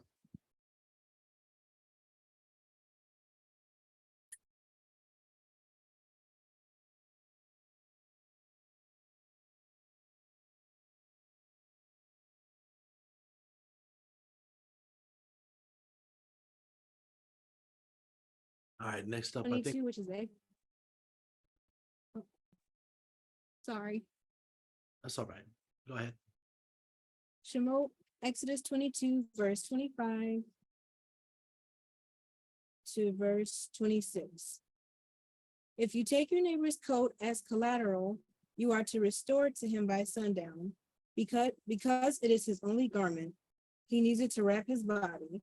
What else does he have in which to sleep? Moreover, if he cries out to me, I will listen because I am compassionate. The reason why I chose this is because I believe we want to be like the Most High. And if the Most High says at the end of this that I am compassionate, then as he is compassionate, we ought to be compassionate and even considerate. Like even if we are given something from somebody who doesn't even have much, we are to restore to them something that is equally as important to them, even if it's not in the manner of a coat. Like you have people say, you know, if you need it, I'll give you, like I've heard, I give you the clothes off my back, but you still should show some type of gratitude towards that person, even if it isn't like a physical garment. That's what I got out of it. It's just showing compassion to one another as the Most High shows compassion to those that show compassion. It's just a never-ending cycle that we can be a part of. All right. Very good command, sis. Very good commandment and very good explanation. Only one issue.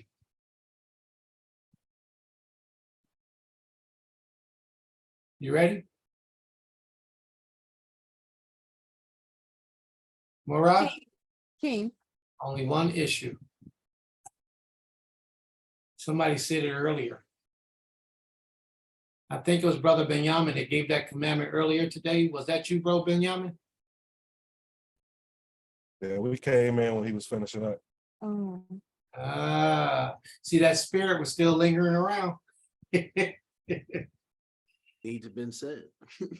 Yes, yes. It's been happening all day. So, Mora, would you delight us with another commandment, please? Salika, didn't he do the one about the millstone? Because it was his, because it would his tools for work. Yes. And then she did the one about the clothing because it was the only thing he would have to protect his skin or his body. Aren't those, are they considered the same? That's my question. Is it two different verses? He talking about verses.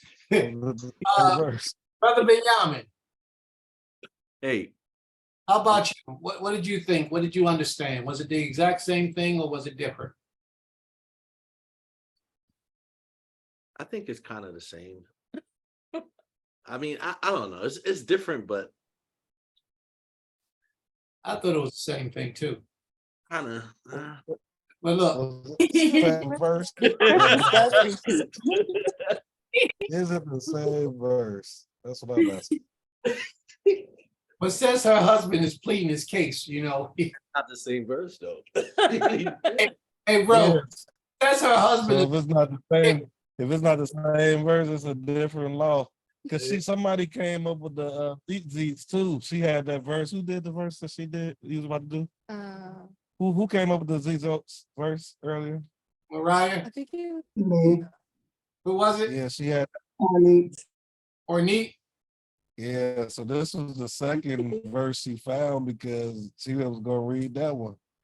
So it happened twice. But She, somebody else. yeah.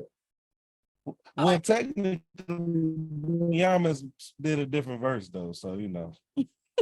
Technically. We can find another one if y'all want. Family. I voted two different verses because it talks about two different aspects of life. One was their ability to feed and eat them and feed themselves and take care of their family. And then the other one is protection of their own personal body. You see how she speaks so profoundly? Hey, Her own personal body. Anyone else? Two more people. Give us your opinion. What you think? Do we accept it or do we have her do a different one? I think that I apologize. I think that the scriptures, although they're not the same, they have the same principle. So do we accept it or do we have her do another one? But we're gonna give the sister a break though, because she done had to get another one twice. But you know what, Prince? I believe the Most High is showing confirmation after confirmation after confirmation after confirmation today. It just keeps happening. But I think we should get a sister a break. Okay. Sister Abigail, was you about to speak? I was just saying that we should give her a break as well. Like, give her a pass. All right. Morad, you get a pass today. Rose, you pleaded your case perfectly. So we're gonna let that go and we're gonna move on. All right? You guys cool with that? Yep. All right, Toda Rabbah.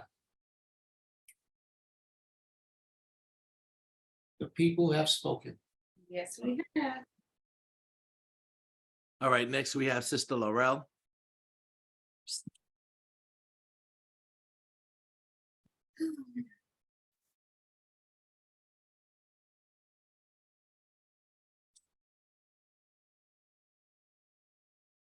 Sister Laurel, you on mute?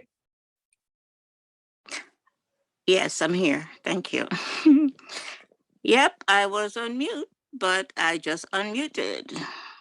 Okay. My scripture for today, Leviticus chapter 13 and 14 covers it. It is called leprosy. Okay, Leviticus chapter 13, verse 15 says, "And the priest shall see the raw flesh and pronounce him to be unclean. For the raw flesh is unclean, it is a leprosy."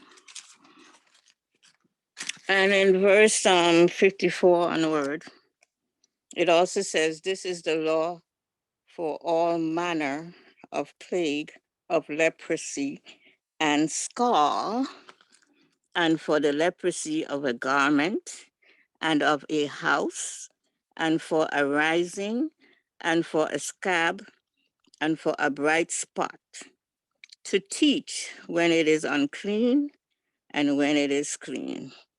This is the law of leprosy."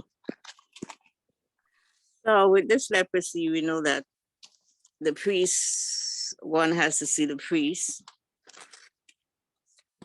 and he has to tell them whether they are clean or unclean, and they have to serve time out of the camp, like 7 days or so.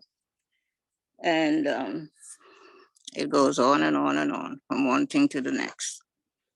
But as far as leprosy goes,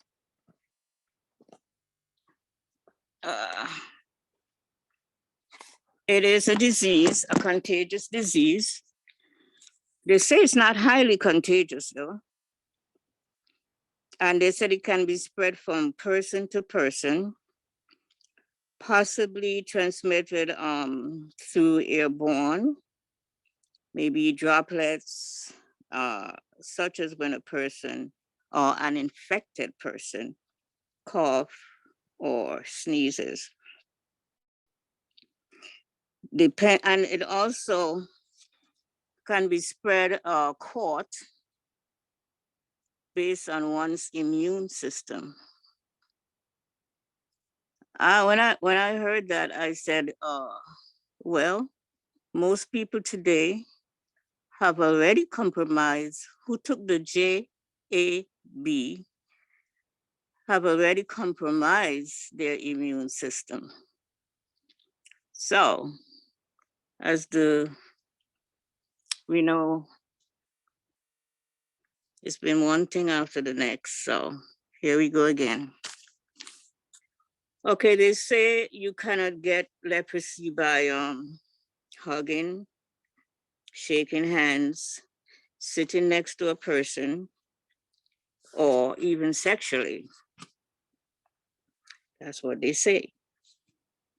They also say about 3 to 5 years, it takes about 3 to 5 years for the symptoms of leprosy to appear. And they also said in some cases, it can take up to 2 decades just to see the symptoms.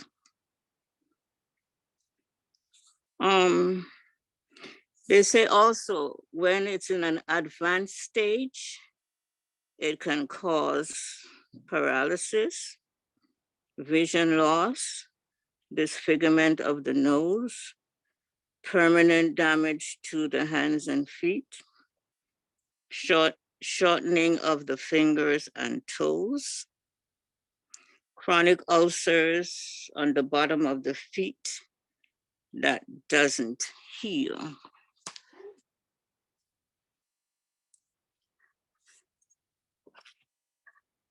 Today, when I think of what's going on over there in Central Florida, which I know everybody here probably know about it, isn't that so?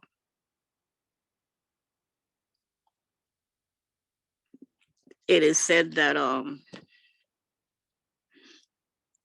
about 81% out of the cases in the United States, 81% are in Central Florida.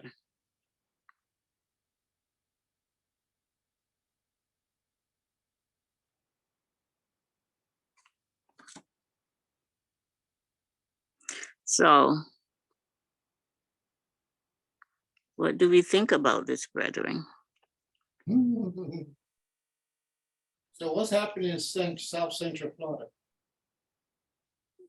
Leprosy. Really? Yeah. I didn't know that. I thought everybody knew. Oh, is it real leprosy or is it something other than leprosy? Because no, white man's leprosy is not the biblical leprosy.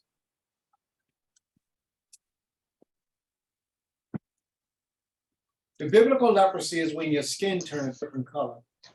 White man is when you're infected with some type of a virus.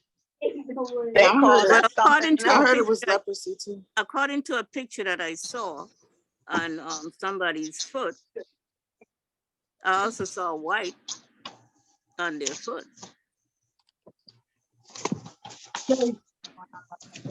So I hear you. Leprosy is a disease, and it is leprosy. Over here. Where's your sword? I've been smacking him with my hand. Hi. Go ahead, sis. I got you. Yeah, I didn't know this. I was not familiar with this. Well, they say a new strain is also there as well. Somebody was saying like 25 to 30 up to 3,000, 25, between 25 and 3,000. A few days ago, they say the new strain is there as well. So I'm wondering, what are they doing to Florida? You know? Horrible. All right. Good commandment. Very good commandment. Thank you very much. Yeah. Leviticus chapter 13 and 14 really goes deep into this leprosy thing. You know, it's very long chapter, very long chapters. We read it just a couple weeks ago, but you're right. Yeah, very long chapters.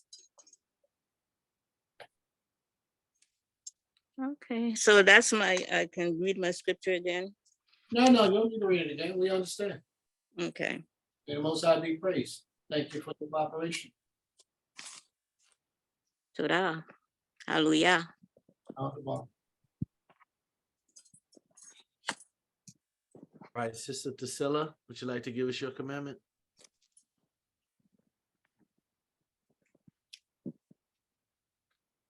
Yes.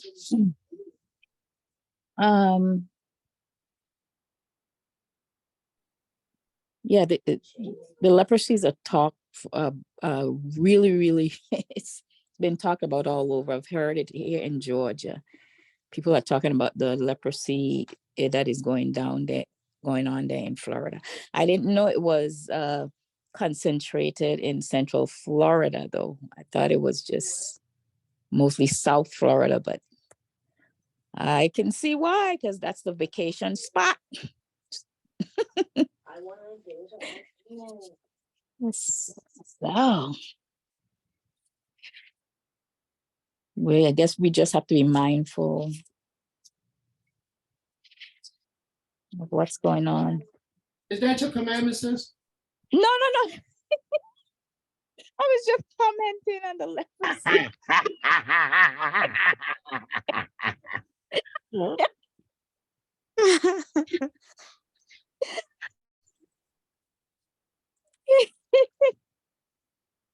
All right. To my commandment. I'm not sure if I don't think this was this commandment was came up, but I'm gonna I'm hoping that it didn't. So it's from Deuteronomy 17, because I had it talked about an elected king, a king that is elected. Hold on, guys. I'm talking. DJ, talking. Okay. Keep it down. Keep it down. All right. Yes. Elected king, an elected king, right? When a king is elected, he shall have a copy instruction of the Torah, right? And he shall write it. It shall be written by the Levitical priest, but he has to write it also. He should read it all his life so that he may learn to revere his the Most High. And he has to observe it faithfully. Yes? You were saying something? No, You're saying, huh? No one said anything, not yet. Oh, he was learned to observe it faithfully, every word of this teaching, as well as the laws. So they were talking about the instruction in this verse. They were talking about the instruction to the king as well as the Torah. And I think, let me see, what were the instructions? Leviticus 17,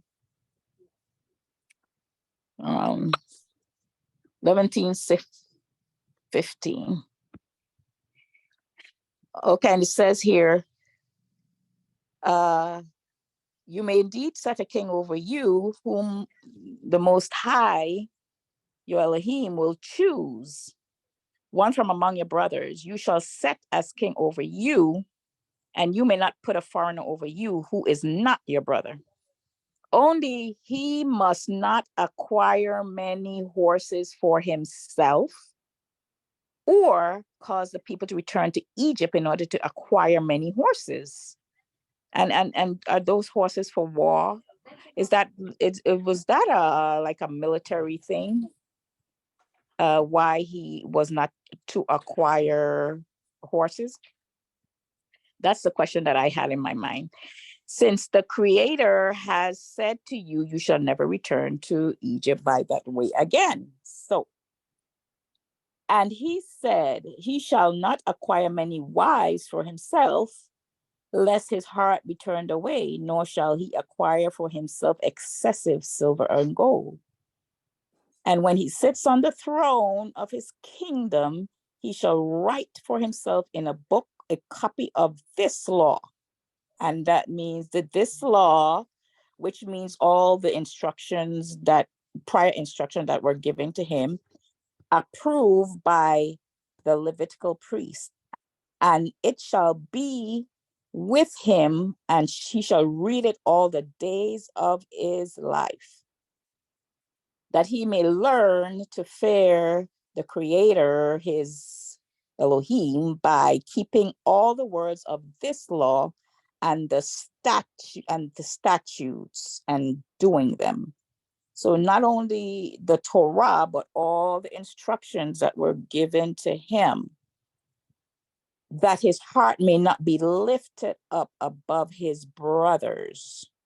And that was the reason, and that he may be humble, and that he may not turn aside from the commandment, either to the right or to the left, so that he may continue long in his kingdom, he and his children in Israel. And so we see that this was a law for the kings. He not only followed the instruction given to him specifically, but also the Torah. He has to keep it with himself and read it daily so that he can remember these laws. I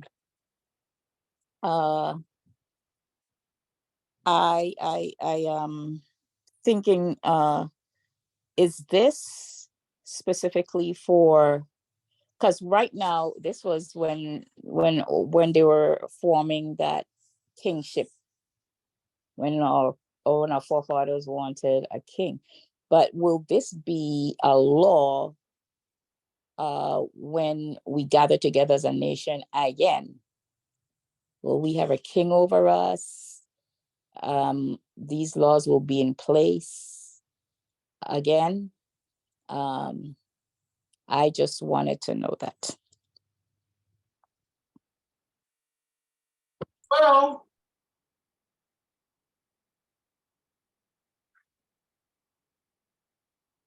my sister Cecilia, Yes. we just patiently waited for you. But that law was stated earlier today. Oh, it was.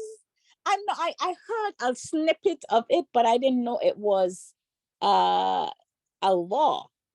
It's a law. I mean, I didn't know it was the law. Somebody had that law. Somebody had that law. Oh, they did? Yes. Well, that was my law. They took it from me. They took it. That's right. What you did do was go a lot more into detail about other things surrounding the law. Oh, okay. So No, yeah, well, you know what? That's just confirmation.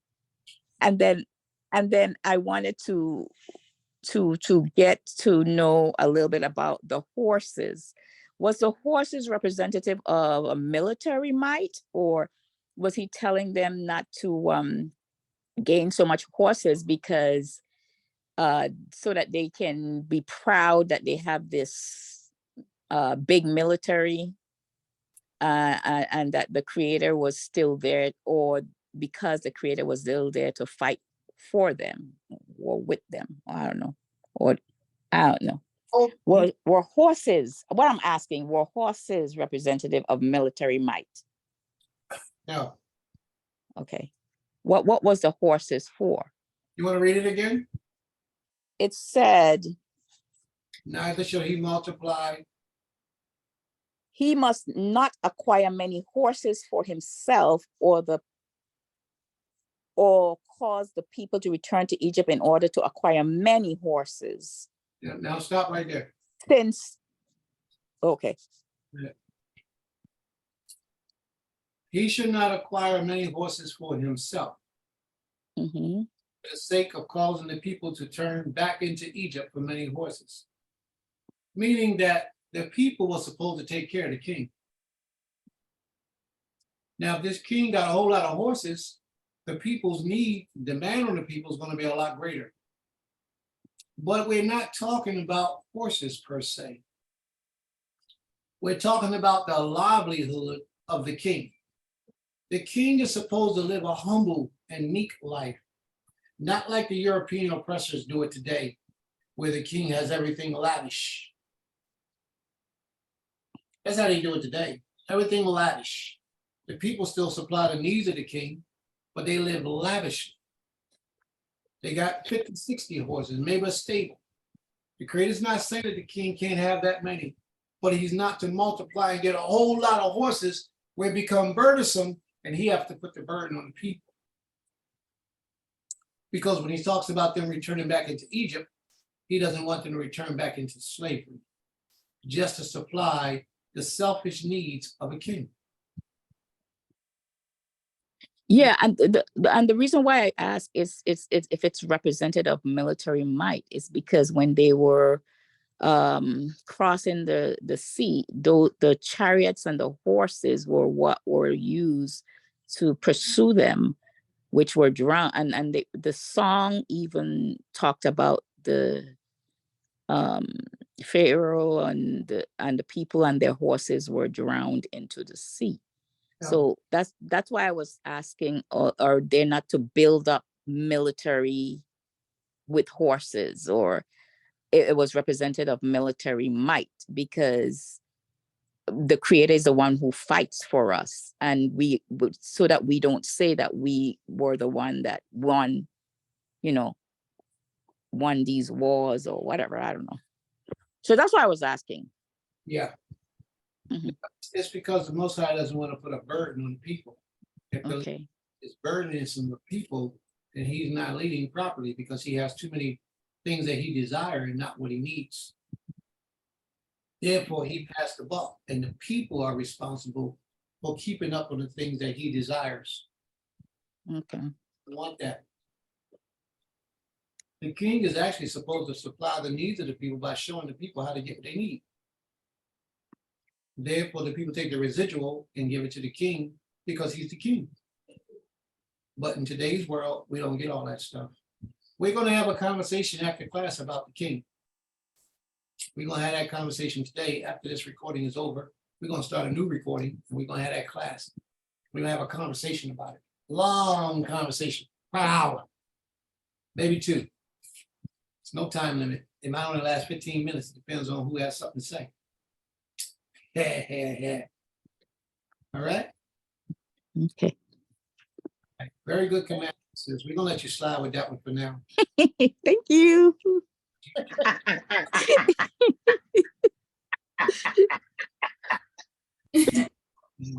See, crack it up. You touched on a lot of other stuff that wasn't mentioned earlier in your command. So we're gonna give you a pass, and plus we gave the other sister a pass, so we're gonna get 2 passes out today, all right? We wouldn't want anybody saying we're partial, we're impartial or unfair to people, so we're gonna give one a pass, we're gonna get other one a pass, but that's just today, y'all. Just today. Don't come in here next week and the week after and the week after trying to get a pass. All right. May the Most High be praised. Tell the Rabbi. All right, we have someone on I guess they called in. I don't see your name, but would you like to give us a commandment today? Should be Ima. Oh, that's Ima. Is that Sister Ima? 513? I know Ima gave us one already. No, Sister Ima, she hasn't spoken. Oh, okay. If that's her. 513 number, is that you, Sister Ima?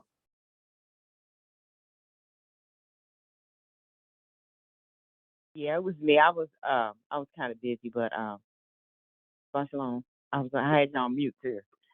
Goodbye, shalom, sis. So they want you to give us a commandment, sis. Can you give us a commandment? So I don't know if you told us one time that the commandments was anywhere from Genesis to Deuteronomy. I mean, no, Genesis, Exodus, no. Yeah, to Deuteronomy. That's a commandment. Yes, but you couldn't say any of the 10 commandments in Exodus. Right. Because I believe anything that the Most High say is a commandment. It is. You don't, right? No, it is. Anything the Most High say is a commandment. But for this particular portion, we're only using from Genesis to Deuteronomy. Oh, okay. Hold on 1 second, please.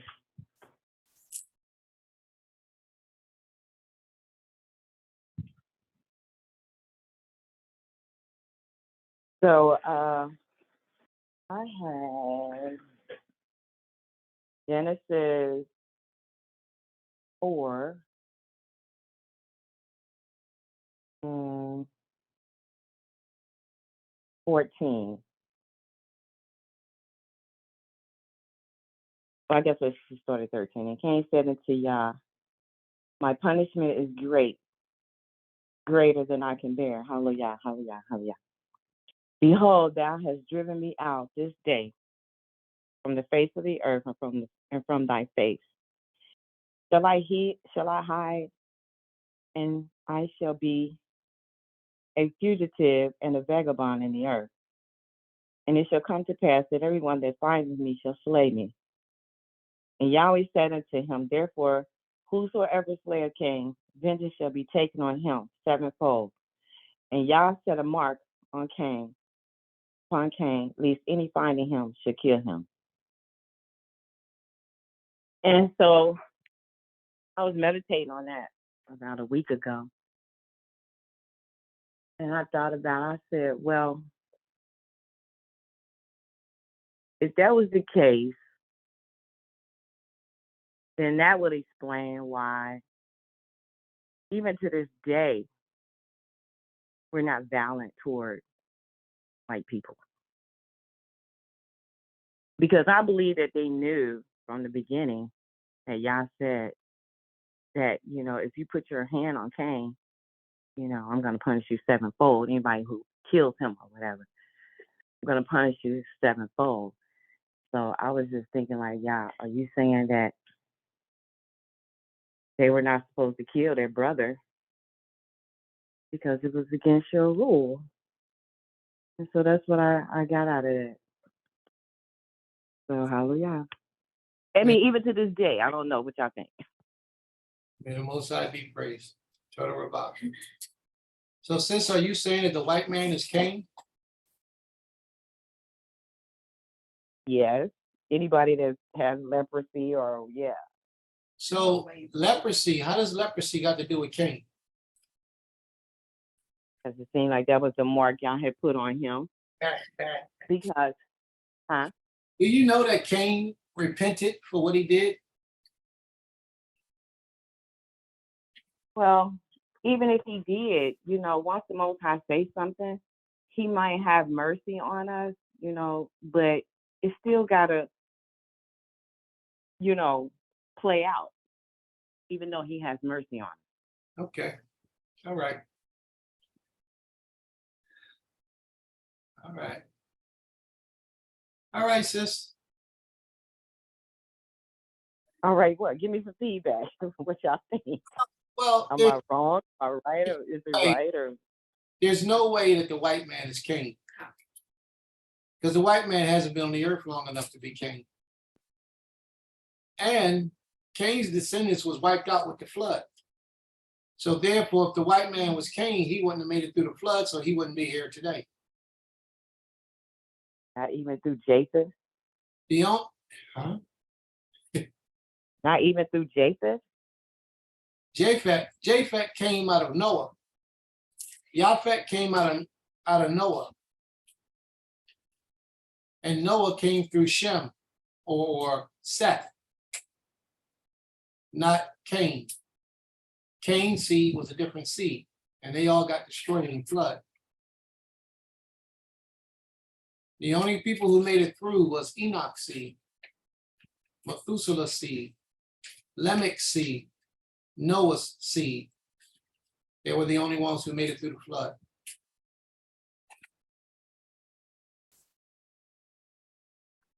Everybody else was destroyed in water. So if the white man was Cain, then the white man wouldn't be here today, because they would have been destroyed with the flood, the great flood that hit the earth. So do you believe Japheth is white? Oh, I believe that his descendants has become European looking, yes. Originally, no, but because of the region of the earth that they lived in, how long they've been there, yes. There's just the simple relaxation of the sun rays upon their bodies would alter their genetic makeup, yes.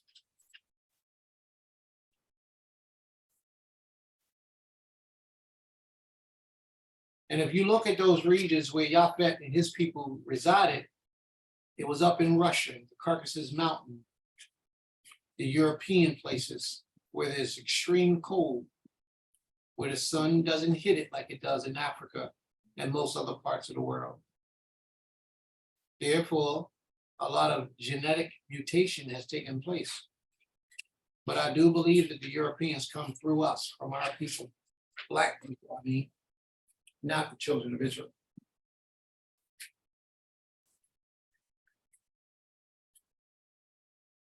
Excuse me, there's a lot of people that teach that Esau is the white man, and I highly disagree with that as well.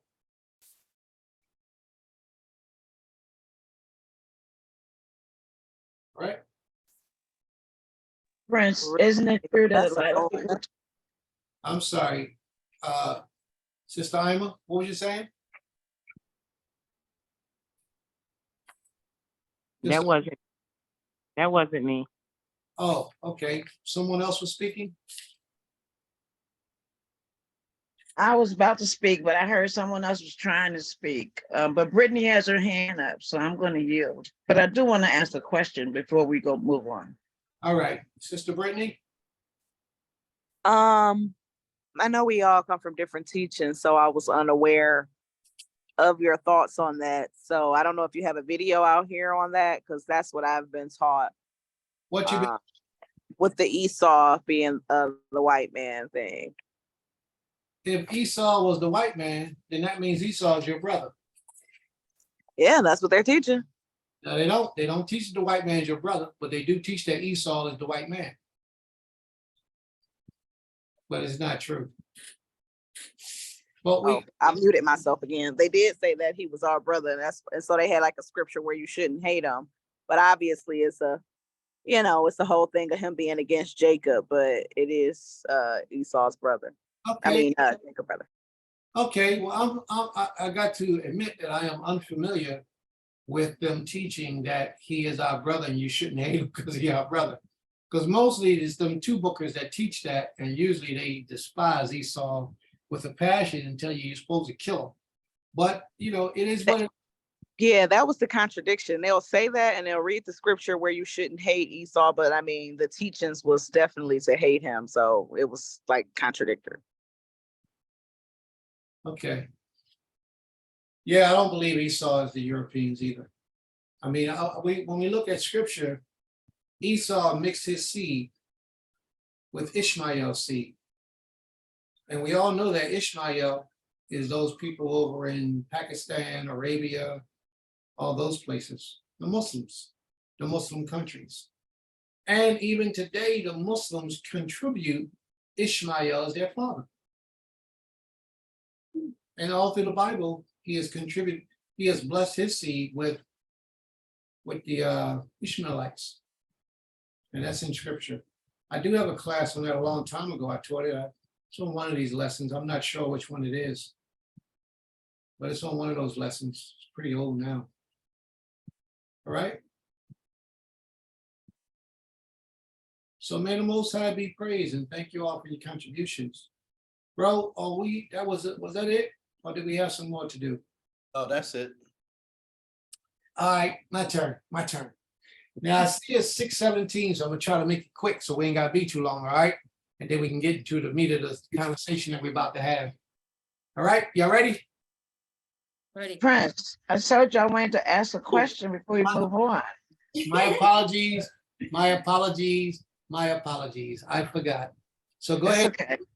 So I just wanted to know, is this along the same order where they said we are not supposed to like the Edomites, or we called the Edomites our enemies, and come to find out they were our brother?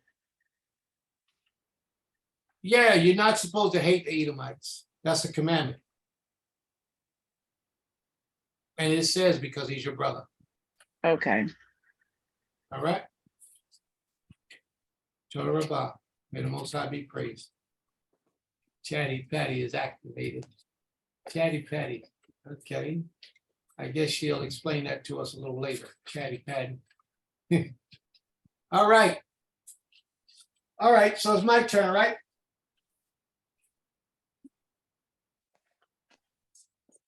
Thou shalt not murder. Thou shalt not steal. It's true. Thou shalt wear fringes upon the four corners of thy garment. Someone said that. All right. With a ribbon of blue. Brother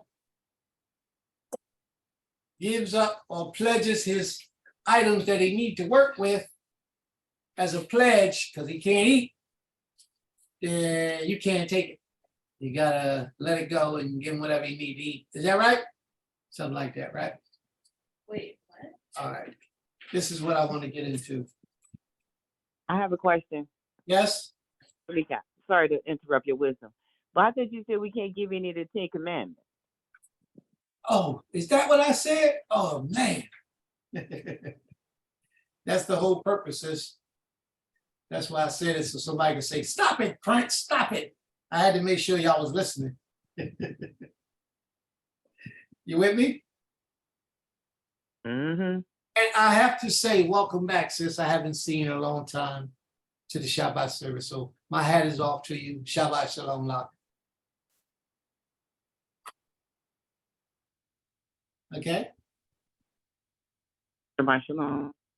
All right. The first of thy first fruits of the land thou shalt bring into the house of the Most High, thy Elohim. The first of thy first fruits of the land thou shalt bring into the house of thy Elohim. Thou shalt not seeth a kid in its mother's milk. The first of the first fruits of the land you should bring into the house of the Most High. So my understanding is when you go out and you do things and you start producing, the first thing that you produce, you should offer back to the Creator. You should offer back to the King by service unto his servants or however it is, but it should be offered up unto the Most High King in some manner or some way.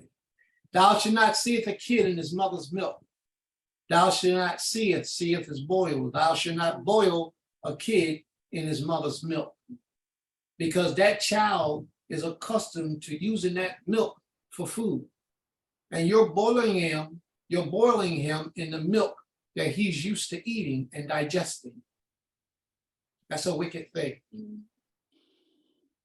There were nations who did such things, and the Creator's telling us that that's wicked and you shouldn't do it. That's right, it's cruel. Are any questions yet? Any comments? Yes. How do we plan to give our first fruits back to the Creator? From the garden and stuff like that. She does it every time something new comes up. She cuts it off and she puts it over on the side for the Creator and just lets it go back into the earth. Oh. She's been doing that for years. Prince, I have a question. Yes. Were we ordered to do that to take care of the Levites, to take care of the priests? Well, that would be a good example of a portion of us taking care of the priest, yes. Mm. That would be a good example. Any other questions? Any other comments? All right, but this next verse is why I really wanted to read this part. It says, behold, I send an angel before thee to keep thee in the way and to bring thee into the place which I have prepared. Beware of him and obey him. Obey his voice, provoke him not, for he will not pardon your transgressions, for my name is in him. That's my commandment for the day. The Most High is letting us know that there's a governing spirit over us, that the Most High has prepared and gave charge over us for us to abide by, and that we should adhere to that governing spirit and don't play with him, because he speaks for the Creator. And he's going to lead us in the way, and it's for us to obey. Do we all understand? Are there any questions? Yes, where can we find it? I like to read it. Where can you find what? That scripture? Yes, sir. Exodus 23 and 20. Okay. Are there any other questions? No other questions, no other comments? Make sure your mic is on, please. When you finish, I have a comment. Yes, ma'am.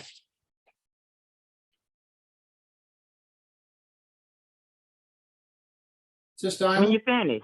Yeah, Yes, sir. When you finish. I'm done, sis. Well, I'll wait until you go ahead and give your. Just gave it. I just gave my understanding, sis. Oh, okay. So you're not gonna comment on it. You just it. I did comment. Oh. I commented. I So. I said that the Creator has a governing spirit over us. Let me share what I mean. In the book of Daniel, the 10th chapter, there was a war going on. And Daniel was speaking to an entity, a power, an energy called Gabriel. And Gabriel was telling Daniel some things. And he told him that he is the angel that fights for the children of Israel. And he had to go get some help. So he got some help from Michael. And together they defeated the king of Persia's spirit or entity that rules over Persia, the force and energy that goes before them. Because each nation of people on the earth has a spiritual energy. Each nation. Like if you ever see a Muslim, usually you could tell he's Muslim.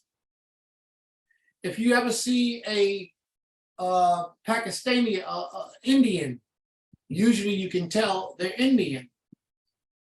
There's a certain aura about them. It's a certain energy that goes before them. And that energy is at war with the energy of Israel.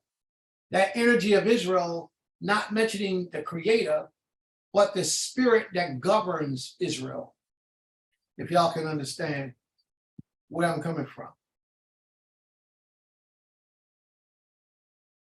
There's a spirit that governs each nation. And over us,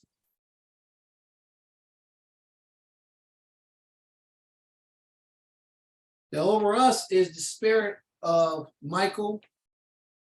He's a governing angel, a guardian angel type thing. and he fights for us. He fights for us.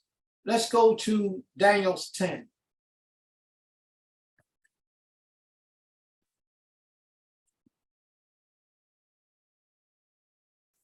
Let's go to Daniel's 10. I love the way that he speaks to Daniel too, also.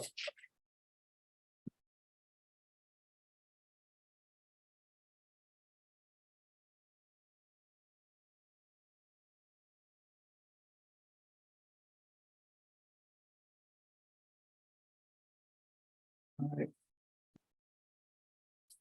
This is deep, man. So I'm gonna just read it. I'm gonna read it, all right? It looks like I'm gonna have to read the whole verse because I want y'all to fully understand. This is a real powerful thing. But don't get it twisted up with Christianity because it ain't got nothing to do with Christianity. It's giving you a glimpse of how the heavens work. Okay? Daniel's 10:1. Are we ready? Okay. Is everybody in the screen ready? Okay. All right. It says, in the 3rd year of Cyrus, king of the Persians, a thing was revealed to Daniel, whose name was called Belshazzar. And the thing was true, and great power and understanding in the vision was given to him. And this is Daniel's rendition of what took place. In those days, I, Daniel, was mourning 3 full weeks. He was fasting 3 full weeks. He says, I ate no pleasant bread, nor flesh or wine entered into my mouth. Neither did I anoint myself with oil until 3 whole weeks were completed. He was on a serious fast. This is what I love about the book of Daniel. Daniel did a lot of fasting, as we should all do. A lot of fasting, spiritual cleansing. It'll give you a boost in life. On the 24th day of the 1st month, I was near the great river, which is Tigris, Edikel. And I lifted up my eyes and looked, and behold, a man clothed in linen, and his loins was girded with gold of Uphaz, and his body was a Tharsis, and his face was of the appearance of lightning, and his eyes as lamps of fire, and his arms and his legs as the appearance of shining brass. This lets you know this was a black man that he was dealing with. This angel was a man of color. And those people like to say that's JC. Everywhere they see something mystical about a man, they say it's JC. All the time. He everywhere. He all over the place. He'll be the angel. He'll be the angel's messenger. He'll be the sword. He'll be everything. Believe me, they fit him everywhere.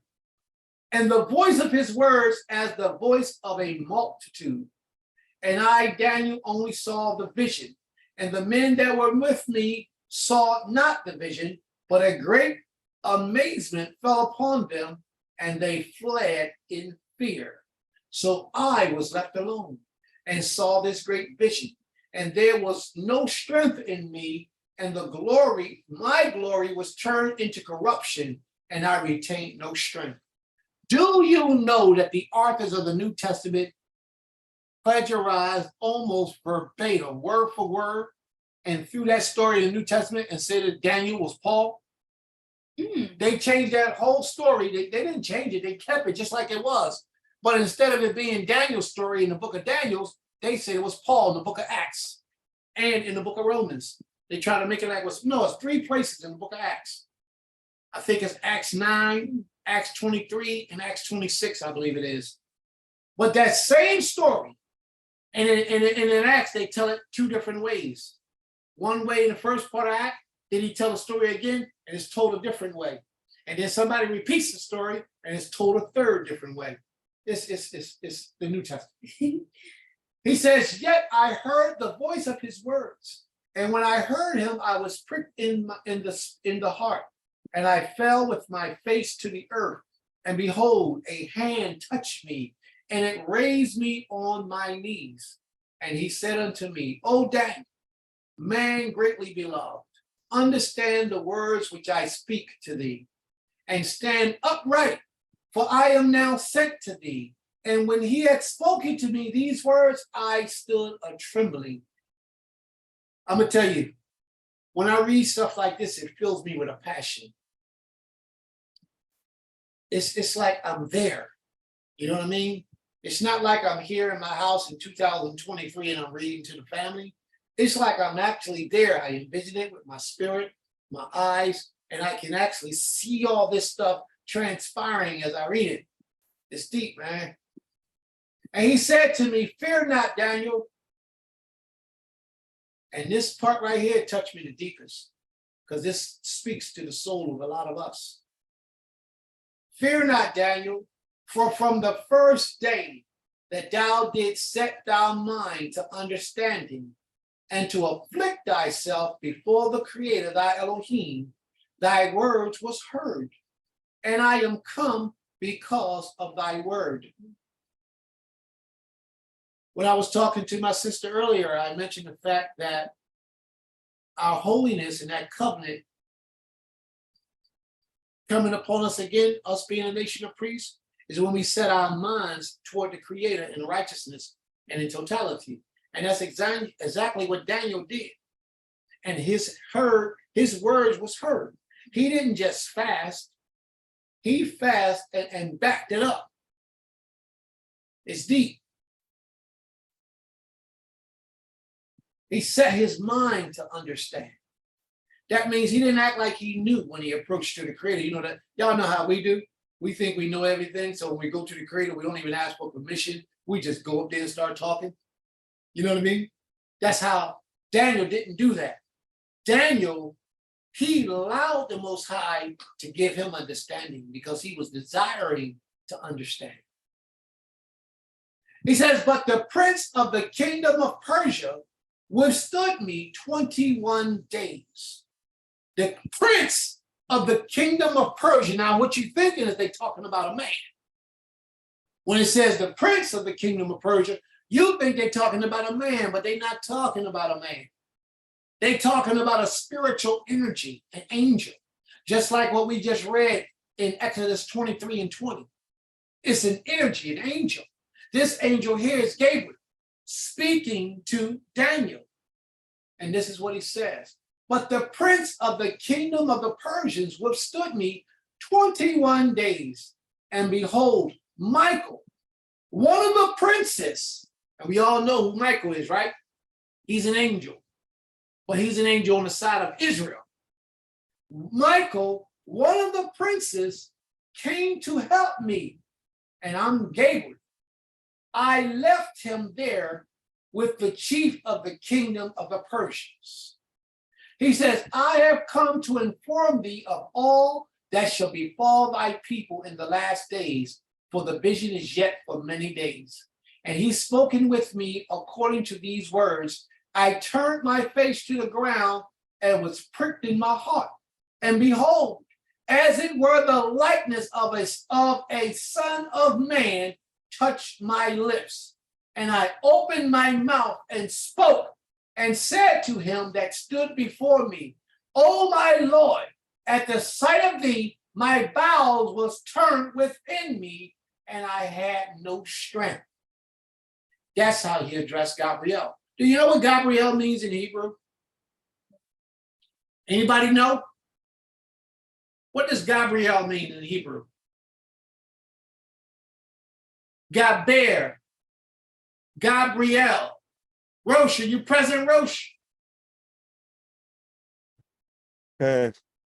Do you know what it means? Yeah. If you say Gabel, it's a person like in nature, warrior of the Most High. Which my Ishai just said warrior. But once you said Gabel, I knew exactly where you were going with it. That's right. Gaber means man. Gabriel means man of the Creator or man of the Most High. It's an informal term. A man of the Most High, a highly ranking, as my brother said, a warrior, soldier, a man, a representative of the Most High. But all this is taken. Remember, Daniel's fasting. So this ain't no physical thing, but yet it's physical in the spiritual realm.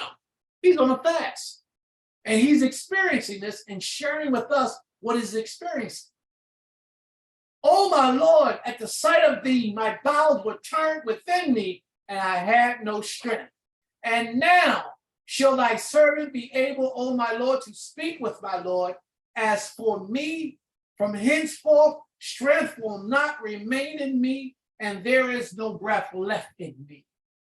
And there touched me again, as it was the appearance of a man, and he strengthened me. Now, which one of them was JC?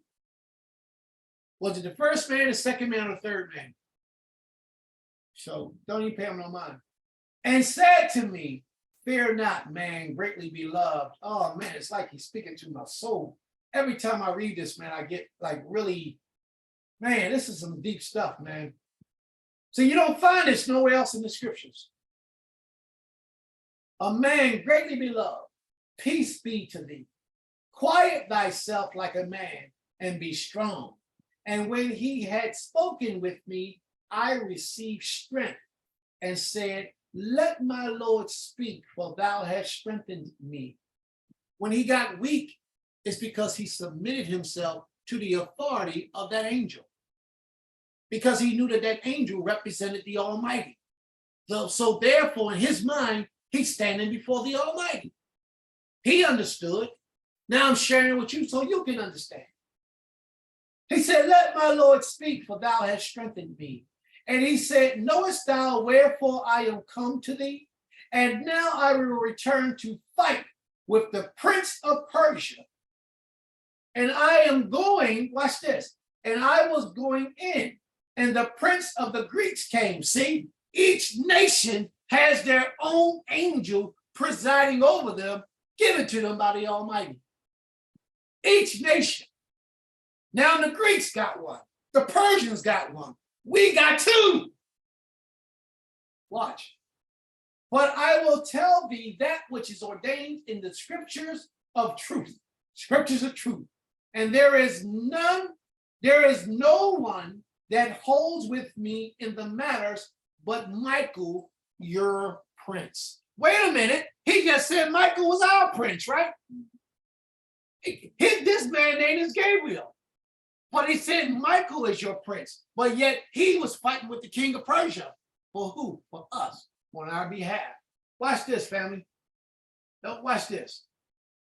Go to Daniel's 12:1. 12:1 says this. And at that time shall Michael stand up, the great prince, which strandeth for the children of thy people. We got two. They got one, but we got two. Gabriel. We got two. Such as never was since there was a nation, even to the same time, and at that time thy people shall be delivered, every one that shall be found written in the book. Are there any questions? Any comments?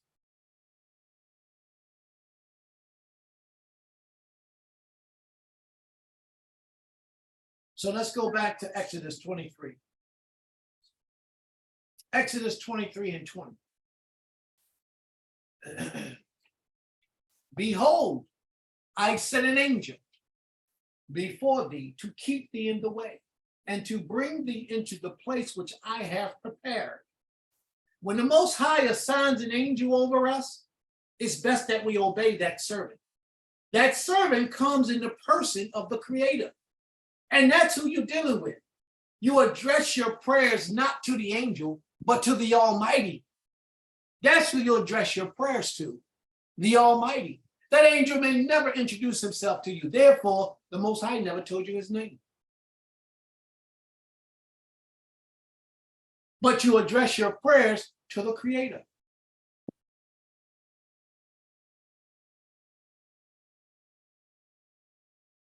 He says, he will lead you in the way and bring you into the place which I have prepared. The place that the Most High has prepared for you. So here we go. When you set your mind toward righteousness to do right before the Most High, right? Your angel speaks to you. Your angel begins to go before you and fight battles for you that you don't even know were there. Your angel is preparing the way for you to get to that spiritual place that the Most High has for you, and that place is in the mind.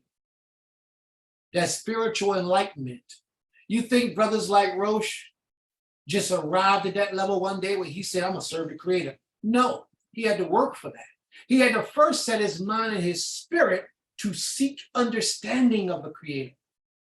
And then when he did that, the Most High opened up his mind and illuminated him, and it became easier and easier and easier. And now today we get to look back at the brother, and the brother speaking Hebrew. 10, 15 years ago, he wasn't speaking no Hebrew. Same thing with every one of you. Every one of you. I just got finished telling my sister today, sis, I remember when you were afraid to talk to Christians. But today, she gave a testimony today how a Christian approached her and she just couldn't let it go. She had to go break it down. And she did it. But she wasn't always like that. The moment she set her mind to the Creator, she just wouldn't give up, just wouldn't give up, just wouldn't give up. She kept going. And the Most High blessed her efforts because the angel that he sent to her opened her mind. And now she can hear, whereas opposed before, she couldn't hear.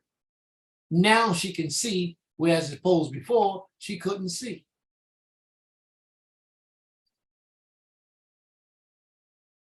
Hallelujah. I have a comment This stuff is real. Can you hold or the mic? testimony. Hold the mic for a second, please.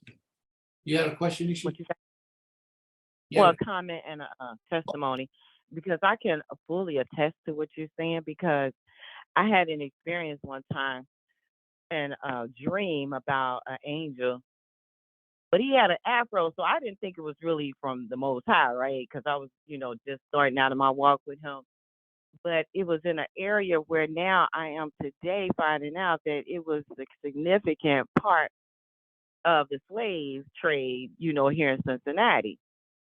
And so I'm thinking about what you're saying, and I have a testimony as far as that angel. I believe that was my angel that he was showing me, because he was, so huge and, looking down at me and walking in truth and righteousness. You're right, because that scripture that say no weapon formed against you shall prosper, and every tongue that rises up against you in judgment, you shall condemn.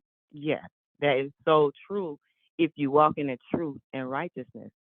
Because the many years that I have, or the few years I should say, that I have walked with the Most High, and I know that that angel is there, and you got to walk in truth and righteousness. He will protect you, and he will go before you, making your crooked path straight and be your real reward. And no weapon formed against you will prosper. And every tongue that rises against you in judgment, you will be able to condemn. And so I believe every word that you're saying about that angel of ours. Sis, can I ask you a question? Yes, sir. The angel that you saw had an afro. Did he have a robe on? How was he dressed? I couldn't see him because he was over these buildings, and all I could see was like from his shoulder up. Okay. I also had a vision one time early in my walk, and an angel came and visited me while I was on the floor making prayer. I used to be on the floor making prayer and zone out and be on the floor for hours and didn't know it. Just zoned out in my prayer room where I used to pray at. And I had an angel come and visit me one time, and he had an afro. And that's why I asked, because he had an afro. Matter of fact, I had a couple of them with afros. But this one had an afro, and I seen him from the front, but he had on a purple robe. Appropriate, looked like velvet robe, and the trimming of it was white. Yep, real black. Yeah, that was a long time ago. He was definitely a black man. He was I was confused though, because at that time I thought the angels were white with wings and all that kind of stuff. I'm like, what? No. But yeah, the Most High, he explained it. That's great, sis. I'm glad you have experienced that. I'm glad you experienced that. Total Rabbi made the most. Nishi, you want to say something? I just put a comment. I said that would make sense because aren't we the Elohim?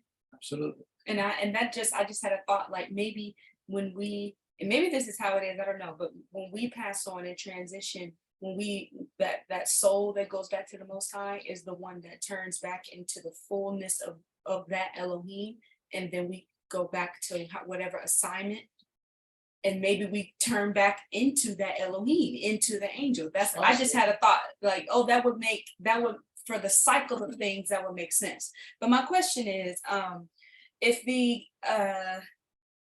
angels of us, which were Gabriel and Michael, and the agent of the and the angel of the Persians were fighting each other, right?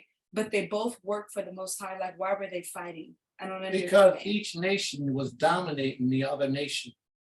The people on the planet were at war. Those angels was assigned to protect those nations. Okay, so see, when I think of angels fighting each other, I think of like something bad happening, like in the heavenly orders. Like, No, the angel's in here. He's in your mind. He's preparing you in the spiritual realm, but in your mind is how he speaks and communicates. So if your angel tells you to serve the Creator, the spirit of the Persians tell them to serve Gog or Magog, one of them. And y'all meet, y'all gonna bump heads, y'all gonna fight because two entities are running you, controlling you, worshiping two different powers. So y'all fight, usually y'all fight. One try to conquer the other because he needs more land, however it may be. But the simple fact is that one persuasion is trying to overpower the other persuasion. And it's all done in the spiritual realm, it's all done in our minds. You ever meet somebody that just didn't like you? Well, she said, no, you're the only person I know in the world like that. I have one bully.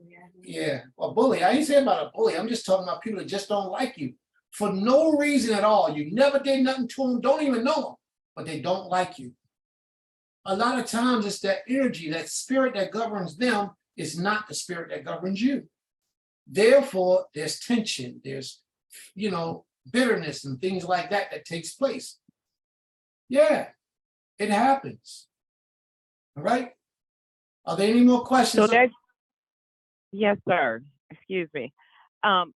Wouldn't that mean a bully could do that to you too, though? Couldn't he? It could be. Because the spirit. A bully. Somebody just say that. Yes, a bully can do that to you, but it don't have to be a bully. It can just be somebody that don't like you. They don't have to say nothing. Just show you that they don't like you. Attitude against you. Bully, bully gonna take advantage of you. Say, yo, give me that. Give me your lunch money. I don't care. Give me your lunch money. Boy, I'll punch you in the mouth. That's a bully. I hate a bully. Yeah. Any other questions or comments? So now y'all give me a pass on my commandment. Did my commandment work? Was okay? I forgot which one it was. You forgot which one it was? That the Most High sent an angel before you in the way that has charge over you. Obey his voice because the Most High is in him. Okay. Any other questions or comments, family? Can an angel be in the form of a woman? No. You ever seen an angel in the form of a woman through scripture? If I ever saw an angel in the form of a woman. Have you ever seen anywhere in the scriptures where the angel was in the form of a woman? No, I'm just asking. Oh, no, not that I know of, sis. I don't think that's the assignment of a woman in the Creator's heavens. In the celestial realm, I don't believe it's the sign of a woman, the assignment of a woman. What are you shaking your head like that? And what would it be? I don't know. I can't answer that right now. I can't. I've never seen them in my dreams as a female either. Never. And where would the female spirits go? Like, what would We don't see. Well, see, that's the important. See, you know what it is? A lot of when we get into these subjects, a lot of people don't want to accept the simple reality because we can't phantom that in this life. But if you think about it, every woman is supposed to have a covering. She's supposed to have a covering. She's supposed to have a head. And if you think about it, think about this. In Isaiah 4:1, it says, let me be called by your name to do what? To take away my reproach, my sin, my evil, my negativity. Well, what is the purpose of that? So she can live on. A little unclear. Under him. It's a lot to understand when you're talking about the spiritual realm. I'm not afraid to talk about it. It's just that a lot of you won't want to hear what I got to say. You don't want to hear it, but you can't prove it wrong. But this is not a challenge for us. This is an educational piece. But it's extremely Well, important. one day you have to share with us anyways. I'm sorry, say, Please. sis. I say, please share with us anyways, even if we, disagree or whatever. Please, I shared something with you. everybody. I shared something with a young man in that same fashion many years ago. He was ready to hear something. Next time I look at this young man, he must talking about salam alaikum. I said pork chops and bacon. We're gonna close out this portion of class, all right? And we're gonna go into another class right after this, little lesson, little talk we gotta have. So we're gonna close this portion out. I mean, it's so befitting that you're here today, Sister Ima. I'm glad you're here. So do we have anybody to close us out with a prayer? Would anyone like to close us out with a prayer today?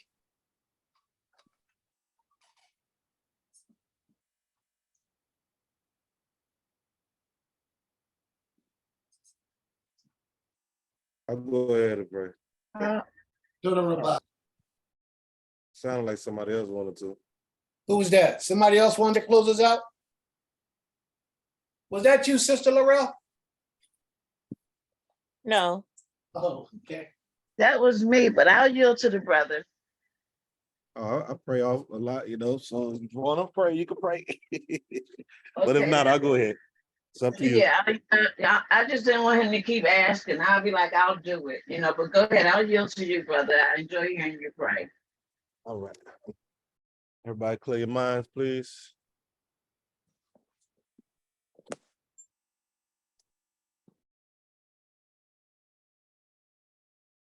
Oreno, Abinu Malkino. That's to approach your throne. Oh, great King, please forgive us for all uncleanness, whether it be spiritual, physical, or mental. We're grateful for another day of life that you have given us. We are grateful for you covering us as we slept and as we prepare for Shabbat. We thank you for another Shabbat to come together and learn and grow and do the things that we need from the lessons that's taught to fulfill the will that you have given to our forefathers, the remnant that has kept your vision alive. And we ask that you continue to send people amongst us that can fulfill what it is that you had us to do and you have us to do. We're grateful for all things. We thank you for looking over our family. We thank you for keeping your spirit amongst us, and we ask that you never take it away from us. We need you more than anything there is. We're grateful for you. We ask that you look after Israel as a whole. And we ask that you continue to bless us and continue to mold us and direct us. Keep us on the path of righteousness. Change the minds of the leaders out there so that the people can do better. We understand the patterns that our people do. But we ask that you continue to strengthen us so that we can surpass that and we can do better. Forgive us for all the sins that we have committed if possible, O great King. Let your will be done. Please look over those that are less fortunate than us, those that are fatherless, motherless, those in prison houses, those that weren't supposed to be there, those with a renewed mind. We just want to be better as a people, and we need you to do so. We give you all the honor and all the praise. Toda Rabah.